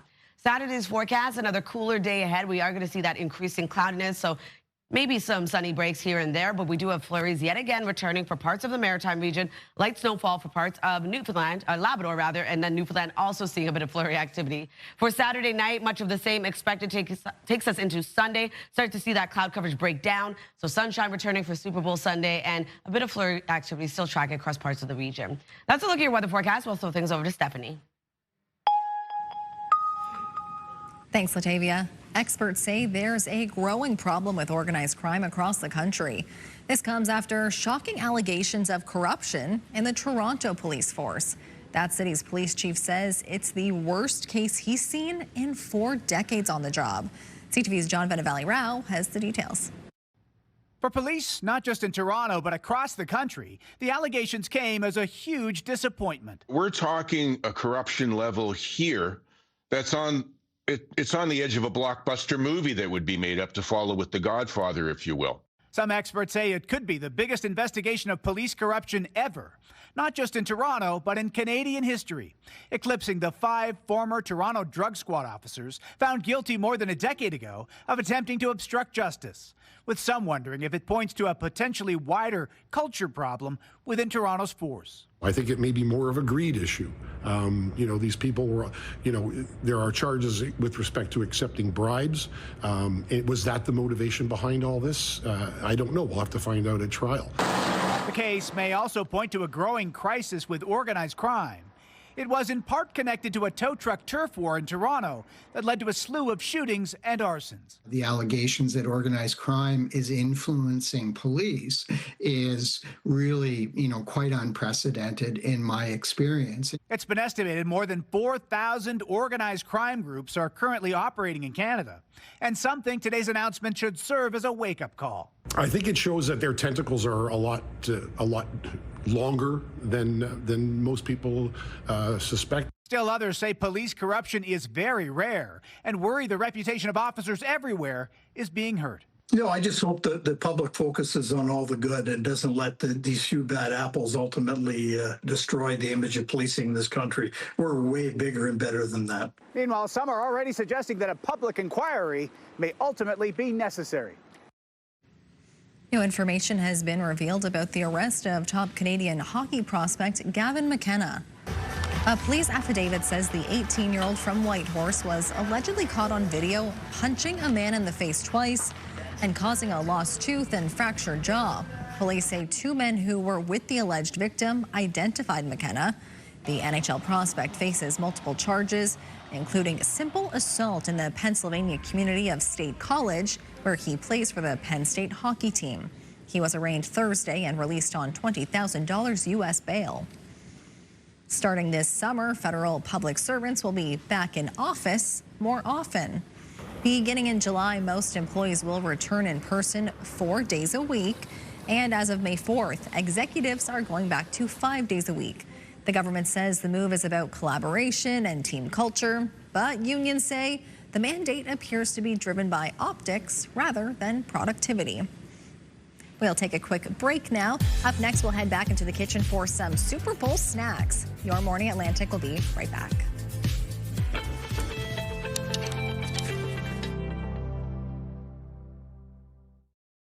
Move Mornings with Aaron and Peter. Weekday mornings on Move 100. The most fun in the morning. And home of the $1,000 minute. Only on Move 100 Halifax.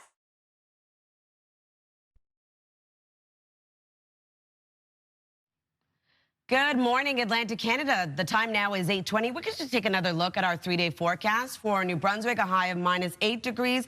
Mainly sunny skies. Flurries arrive into the evening. On Saturday, a high of -5. Mainly cloudy skies with isolated flurries. And on Sunday, a high of -6. Lots of sunshine. For Nova Scotia, we're looking at -4 degrees, mainly sunny skies with isolated flurries, mainly cloudy on Saturday with a high of -3. We do have flurries returning. And on Super Bowl Sunday, -6 degrees, a mix of sun and cloud, increasing cloudiness into the afternoon. Prince Edward Island, a high of -6, mainly sunny skies, isolated flurries. On Saturday, flurries continue across the island with a high of -3. Super Bowl Sunday, cloudy day ahead with a high of -7. Now we're going to head over to the kitchen. All right, you're catching Suzette mid-action, actually filling infladium if you want to see how it works. This thing has been so great. It's held up over the years, Suzette. We purchased this when our favorite team, the 49ers, made it to the big game it was Super Bowl 2020. So right before COVID happened. Wow. Our team was playing, and this is when we purchased this beautiful food stadium called the Infladium.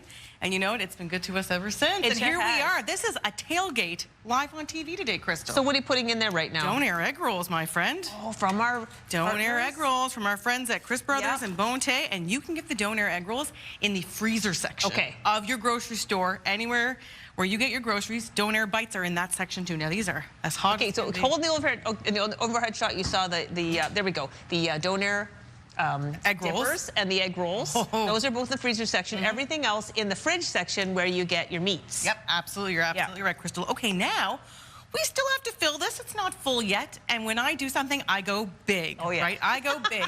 So now I'm taking the Chris Brothers Variety Pizza deli pack, or excuse me, pizza package, the value pizza package, and we're going to make a hot pizza dip. Oh my gosh, this is going to be good. I have a package of cream cheese here in the bowl already. I have some Italian spice in it. Crystal, take a big handful. I've chopped up the pepperoni, put it in here in the bowl. Yep, I've chopped up the, in here in this bowl. Sorry. That's okay. You said bowl. I'm thinking plate. I've chopped up the pepperoni, the salami, and grab the a little ham. bit of everything? A little bit of everything, yep. From the pizza value pack, we're going to stir this up. We're going to stir this all up. Oh yeah, this is going to be just like kind of like softened cream cheese. Softened cream cheese, that's all it is. I just took it out, let it sit for a minute so it'd be easy to work with. Yep. Now, we're gonna pour it in here. Stick it in there. We're gonna stick it right in here.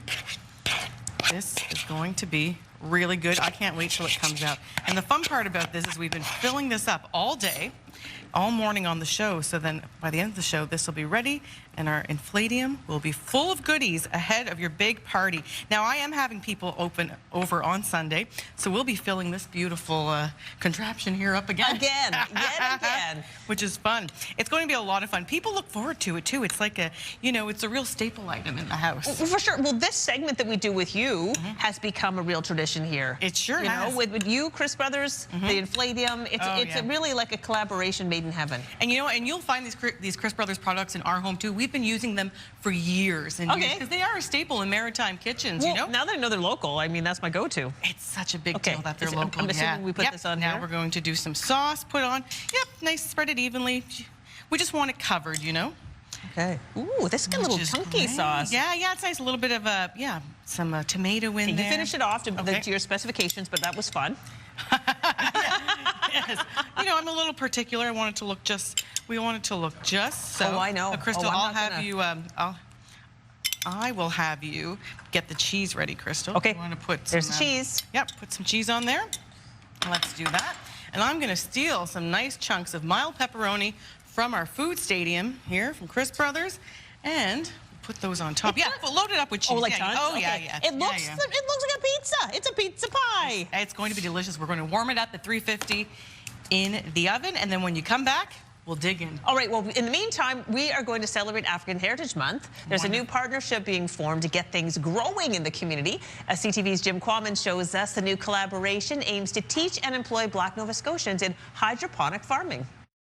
The past 4 years has been challenging for Akuma as we continue to bring on new students who learn the operations. We are launching a partnership between Akuma Holdings and EduHouse Inc.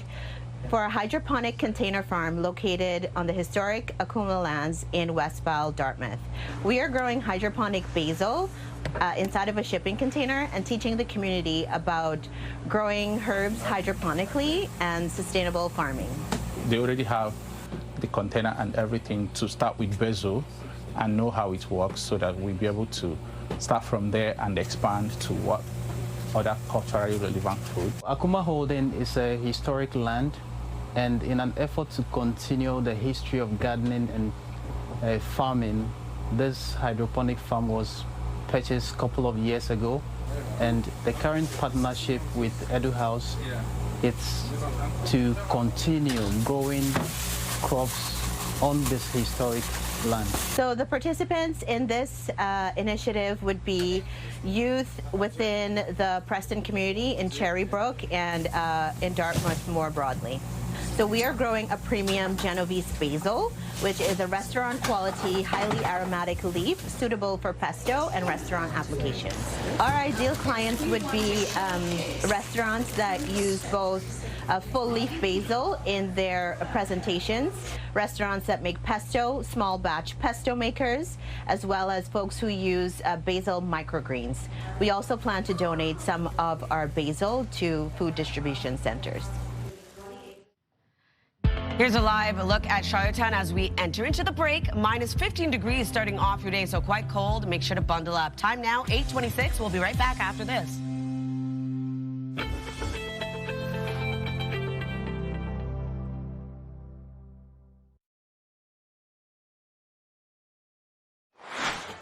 Still to come this morning, the Maritime Women's Football League. Members of the Halifax Explosion will join us to talk about women in the sport and how it's growing. That's in about 15 minutes on Your Morning Atlantic.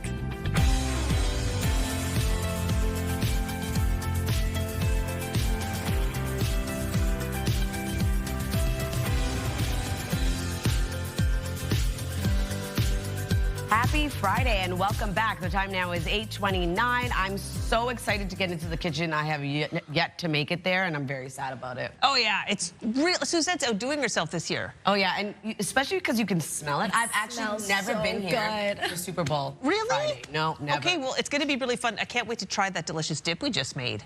I know. A hot dip. It really does look like a pizza. It's super cool. Yeah. What's your favorite Super Bowl snack? Oh my God. I mean, I feel like just you go classic, like chicken wings. Oh yeah. Oh yeah, it's true. Like, that's a good one. Wings. I like the multi-layer taco dip. Ooh, that's a good one. Oh, yeah. Yum. For me, it would have to be like, I like a good burger. Oh, I love burgers. Oh, wow. Make them mini, I guess, so it could be like an appetizer. Yeah, you can make a bunch of them. Yeah. Or else I'll just eat a big one, yeah. Yes. All right, well, heading into Super Bowl weekend, it's going to be quite cold, but sunny on Sunday at least, and pretty sunny starting off your day over in Peggy's Cove, as you can see here, but it is cold. Don't let that sunshine fool you. Right across the region, we're not even factoring in that wind chill as of yet, and you're going to see those current temperatures remaining quite crispy. As of right now, minus 18 degrees in St. John, New Brunswick, minus 15 in Charlottetown and Halifax, minus 10 in Sydney, minus 17 degrees over in Happy Valley Goose Bay, minus 5 in Corner Brook. Here's a look at that wind chill. We are going to see a risk of frostbite early this morning for the northern region of New Brunswick and right across Labrador as well. So keep that in mind when you are heading out, because we are going to see it remain below seasonal for our daytime highs. We do have lots of sunshine in our satellite and radar across parts of Canada, also seeing a few flurries tracking as well. In terms of the wind, it's going to remain quite light today for many areas across the Maritimes. As of right now, though, 30 kilometers per hour in Canso, 19 into Grand Etang, 17 in Sydney. Still no wind gusts to report at this time. We'll take one last look at your long-range forecast, but one last look at your local news with Stephanie. Thanks, Latavia.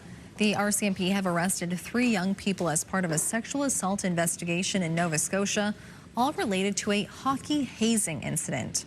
Police say a young player went to the RCMP detachment in Bible Hill, which is about 100 kilometers north of Halifax, and told police about an alleged sexual assault. That led to a wider investigation. We started with multiple witness statements, which led us to identify additional victims, additional incidents, and locations. 3 young people now face charges that include sexual assault with a weapon and assault with choking. Hockey Nova Scotia has suspended the team while the matter is under investigation. In a first for New Brunswick, a youth has been charged with allegedly facilitating a terrorist activity. CTV Public Safety Analyst Chris Lewis called the case troubling. Facilitating terrorism is a pretty serious offense in the criminal code, so particularly disturbing for a young person. But we've obviously over the past several years seen more and more young people really get drawn into that world, very similar to young people being drawn into the world of guns and gangs and organized crime. In a statement, the RCMP says the case is part of a broader trend observed by the National Security Enforcement Section. That trend involving the radicalization of young people driven by exposure to extremist online spaces and peer-to-peer networks. Gas prices across the Maritimes have gone up as we head into the weekend. In Nova Scotia Zone 1, gas increased by 1.9 cents. The minimum price now $1.36.4 a liter. Diesel is also up. It increased by 1.5 cents. The minimum price is now $1.80.9. On Prince Edward Island, the cost of gas increased by 1.7 cents a liter. The minimum price is now $1.46.7. And diesel increased by 5.1 cents. The minimum price is now $1.91.2 a liter. And in New Brunswick, gas increased by 1.5 cents. The maximum price is now $1.39.6 a liter. And diesel increased by 5 cents. The maximum price is now $1.90.5 a liter. A fascinating discussion at the Dalhousie Law School focused on the last man executed in the city of Halifax. After 2 trials and appeals up to the Supreme Court of Canada, he was executed by hanging on March 7th, 1935. A sizable crowd turned out for the public event last night, re-examining the case of Daniel Sampson. A member of the celebrated No. 2 Construction Battalion in the First World War, he was twice convicted in the stabbing deaths of 2 young brothers named Heffernan, who were found by railroad tracks in Chain Lake in 1933. The case went all the way to the Supreme Court, but the conviction stood. The penalty was never in question, and Sampson was hanged behind the courthouse on March 7, 1935. Some of his descendants are convinced he was wrongly convicted and argue newly discovered evidence proves it. Over the last couple of years, I've been able to identify at least 16 pieces of new evidence, probably the biggest of which is a purported confession by Daniel P. Sampson that we now believe was forged. If the case sounds familiar, you may remember some special reports CTV Atlantic did in the fall of 2017, including arranging the first ever meeting between the Heffernan and Sampson families. The Sampsons had never spoken publicly before then, and family members revealed he seemed different after returning from his military service. The TV exposure prompted the Last Post Fund to install a grave marker for Sampson, who's buried in the same cemetery as the young brothers. A robotic version of a dog is searching the slopes of Italy's Mount Etna and attempting to sniff out volcanic fumes. The 4-legged robot is designed to reduce the risk of sending people onto the dangerous terrain. While the robot can't predict eruptions, it can gather data that can provide early clues. The Swiss-made dog is fitted with sensors, instruments, and a type of AI that allows it to identify gases and learn the terrain. Well, that's really cool. That's useful. It's a good use of AI. Exactly. Yeah. That's fascinating. And its movement's actually pretty fluid. Very, very cool. It kind of reminds me of those robot dogs from like back in the Oh 2000s. my goodness. Iconic. So funny. I still have mine. Oh my God. I can't believe you had that. That's amazing. So funny with the blue ears. Yes. That's amazing. Oh my gosh. Okay, this one is for you, Latavia. Okay. All right? Roses are red, violets are blue. This Valentine's Day, there's a horror show for you. For fans of Halloween's spooky skeletons and ghastly gargoyles, the Valentine destination is for you. It's called Loveland, Colorado's Haunted Manor, and it invites guests to a late 1800s wedding celebration that may or may not be a love story gone horribly wrong. It's basically a Valentine's-themed haunted house with a tour costing $15, but for $175, you can literally get married or renew your vows inside the very scary venue. Wow. I would love to attend. I would definitely not get married there. No, no, no. Well, maybe, you know.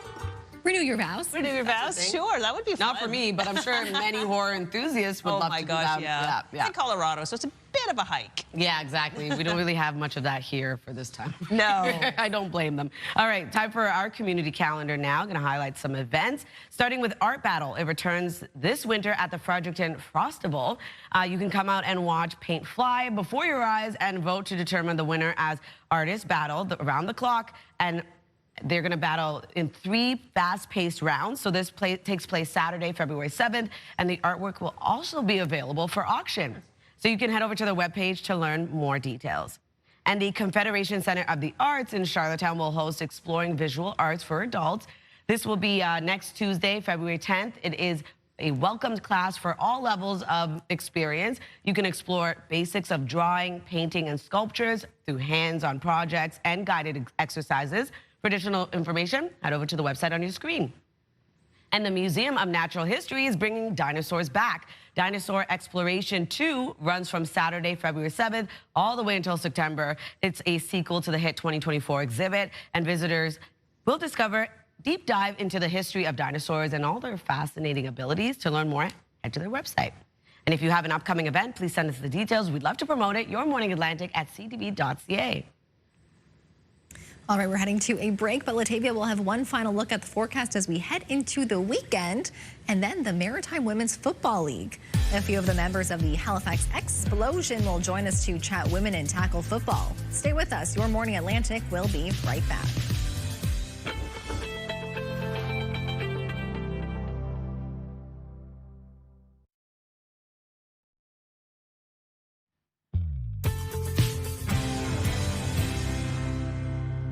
Happy Happy Friday, Atlantic Canada. The time now is 8:41, taking a live look at a cold start to the day in Fredericton. Currently at minus 22 degrees as you head outdoors. Lots of sunshine, though, not really helping to warm things up. Over to the current temperatures across the region. Minus 15 degrees starting off your day in both Charlottetown and Halifax. Minus 10 into Sydney. Minus 39 degrees over in Labrador City. And minus 3 starting off your day in St. John's, Newfoundland. Over to our forecast timeline. We're seeing lots of sunshine in the forecast across the region, but also seeing flurry activity still remaining. A few flurries indicated across much of Newfoundland. We are going to see a low chance of some flurry activity into parts of the Maritime region, around a 30% chance of it happening. Same thing goes for the afternoon, and then into the evening, increasing cloudiness expected, taking us into tonight. Very cold yet again. Early in the morning on Saturday, it will remain cold and pretty cloudy, but a lot of that will clear out. We will be seeing sunshine and flurry activity. If you're wondering about snowfall totals, only seeing around 1 to 5 centimeters of accumulation for Grand Manan, looking at 1 to 10 centimeters of accumulation for parts of Labrador, and 1 to 5 for parts of Newfoundland. Lots of sunshine across New Brunswick today. We are going to see flurries into the evening. Daytime highs between minus 9 to minus 5 degrees and light wind across the province. Prince Edward Island also seeing sunshine, but flurries arriving into the afternoon. Like I mentioned, around a 30% chance of it happening, with highs between minus 7 to minus 3. Cape Breton, eastern Nova Scotia, seeing lots of sunshine starting off your day. Flurries yet again into the afternoon. Highs will range from minus 6 to minus 2. And then the rest of Nova Scotia, mainly sunny skies. Also going to see some flurry activity into the evening. Highs between minus 6 to minus 3. For Labrador City, lots of sunshine throughout your day today. A high of minus 17 degrees, minus 1 for St. John's, Newfoundland. Flurries expected throughout yours. Into Saturday's forecast, another colder day ahead. We do have still a few flurries tracking across the Maritimes, parts of Newfoundland. Labrador seeing some light snowfall. Into Saturday night, much of the same. We'll see that increase of the return of some isolated flurries. Into Super Bowl Sunday's forecast, we start to see that cloud coverage break down. Still snow across Labrador, and we are going to see snow return into Monday's forecast. That's a look at your weather forecast. We'll throw things over to Crystal.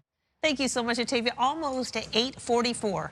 Now, the Super Bowl is this Sunday, but you can get on the football field in our region pretty soon. The Maritime Women's Football League is Canada's first women's tackle football league with teams from New Brunswick and Nova Scotia. Here to tell us more about the league's growth and future, Halifax Explosion players Tasha McMaster and Frederica Jacks. Thank you both for getting up early and coming in this morning. Thanks for having us. We love to shine a spotlight on this sport. So you are the very first team in Nova Scotia. I'm curious about who you play in the league.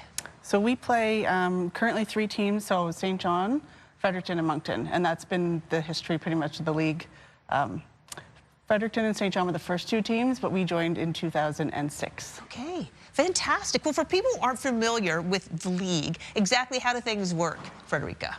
Yeah, so we start our season in March, and we have games through May and June every Saturday. I have a nice hat on to say Saturday Football League. I love right it, now. love it. So yeah, we practice 2 days a week, and then we have a game alternating home and away games all the way like May through June. Okay, I would love to get a chance to see the Explosion in action because this is full contact football. This is like what, as a player, what is it like to be out there basically getting hit very hard repeatedly? It is a lot of fun, actually. Coaches sometimes refer to it as legalized violence, whether controversially or not.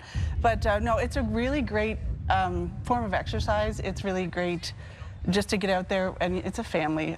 Like we're all been playing together, some of us, for a very long time. Yeah. So it really is just a lot of fun to play, but getting that aggression out is also a good. I can only imagine. Frederica, what drew you to want to play full tackle football? I've always loved sports. I've played basketball growing up. I played flag football growing up. And when I turned 18, I just sort of decided to look up whether there was a female tackle league. And yeah, I've been playing since 2015. But like Tash said, I love the aggressive nature of it. I'm on defense, so I do a lot of the hitting, so it's quite fun for me. That's cool. Yeah. That was my question for you. What position do you play? So you're what kind of defense? Like, would you be sort of like trying to just knock them over, or? Yeah, I usually play middle linebacker. Okay. So I sort of chase down the ball and go after whoever has the ball. I also kick for us as well. Oh, yeah, so that's pressure. Yes, it is. Oh my goodness. And Tasha, what position do you play? I play offensive guard, so. Okay. Quarterback in the run. All right, what does it feel like to score a touchdown? That I've never felt. I've gotten a pick 6 before, and that was very exciting for me. She's gotten a few. I've gotten a few, yes. But it's a lot of fun, like crossing that line and just knowing that you've gotten the points. It's great. I can't imagine the exhilaration. It's funny that we're having this conversation because I try to experience as much as I can in life, like literally every day. And I thought that is an experience I will never get to have. It's scoring a touchdown in a football game. But I guess if you join your league, you could have that experience. 100% you could. Never say never. So people who watch it right now thinking, you know what? Where have you been all my life, Halifax Explosion? How do they join you? They can find us on Facebook, Instagram. We just opened the registration up last week, and anyone 18 plus right now, so we're an adult league. Yeah, so just look us up on there. Registration is live. Like I said, we've been here since 2006, and you know, some people still don't know we exist, so we're happy to have the opportunity to share. Okay, we got 20 seconds left. The last thing I'm going to ask is, who is well suited? How do you know that you might make a good full tackle football player? Anyone. Whether Really? we have people who've never played a sport before, who are, you know, a bit later in life maybe, and they come and try it out. Any body type, every body type, Really? any athletic ability. Yeah. So, like, for me, I'd be maybe good for, like, running really fast. Absolutely. Yes. And you'd protect me. All right. Thank you so much for coming in. Thanks for having us. And good luck this season. Thank you. We put all the information about the Halifax Explosion on our website, so if you want to find out more, maybe join the league, you can do that. We're going to take a little break. We'll be back and wrap up the show right after this.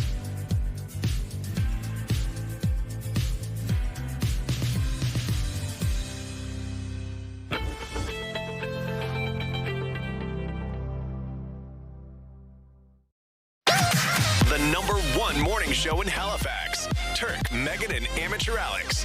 And home to the biggest artists. Halifax's #1 hit music station. 101.3 Virgin Radio.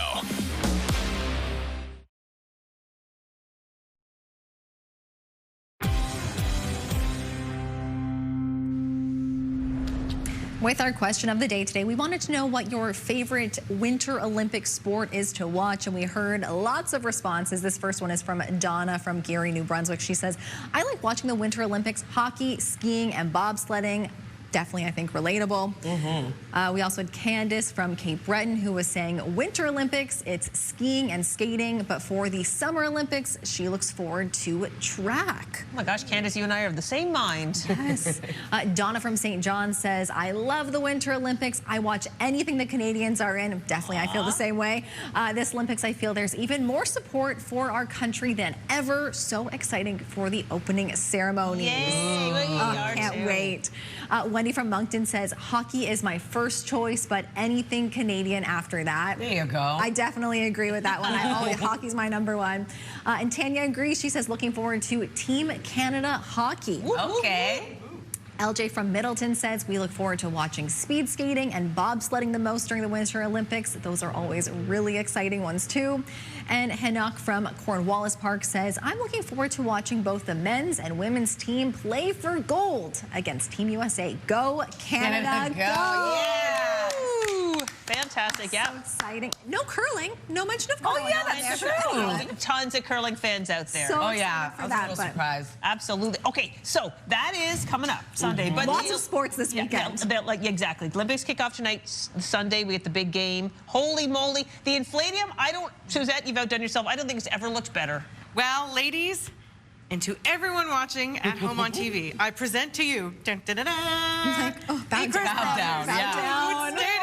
Wow, that is incredible. I feel like I scored a touchdown here because I'm like, I don't know if I ever will actually score a touchdown, but this is a touchdown. Oh, yeah, it gets better and better every year. Thank you very much. Thank Good. you. Oh my gosh. Wow. This took us, I started to chop the pepperoni up around, I think it was 6:15 this morning when I was here, 20 after 6. So this is an over, 2.5 hour project. Wow. Getting this all together. Let me go through very quickly. Yes. before we get all this delicious goodness. Okay, so I just took out our hot pizza dip, which features the pizza variety value pack from Chris Brothers with the ham, the salami, the pepperoni, and then more pepperoni on top with cheese. We have all the flavors of pepperoni in here: TNT, hot, mild, honey, garlic, and cheese.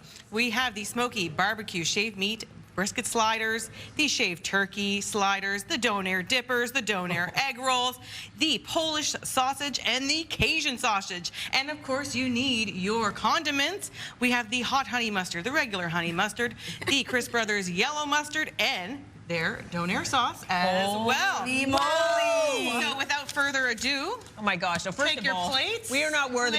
We are not worthy indeed. Thank you so much for doing this. Dasha and Frederico, yes, come join us. And lots to go around.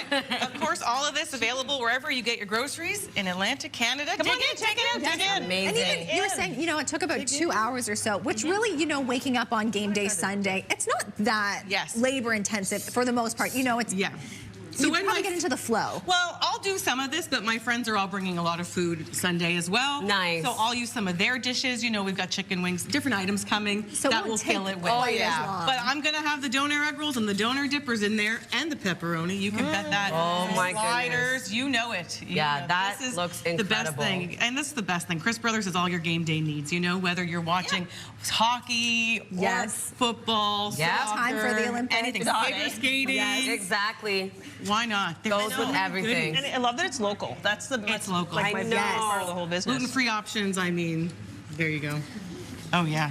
So many goodies. You get in there, Latavia. Oh, yes. Staring at this all day. Dive Go in. ahead. You go ahead. Don't know where to begin. I know. I'm like, I want some of I'm this. gonna pass out some plates back here. looks Here, so JW. good. Oh. I'll grab a little Take one. You get in there. You get in there. There we go. Yum. What do I you love the folks sound think? of crunching in the morning. This is delicious. There we go. Yeah. It's a whole crew.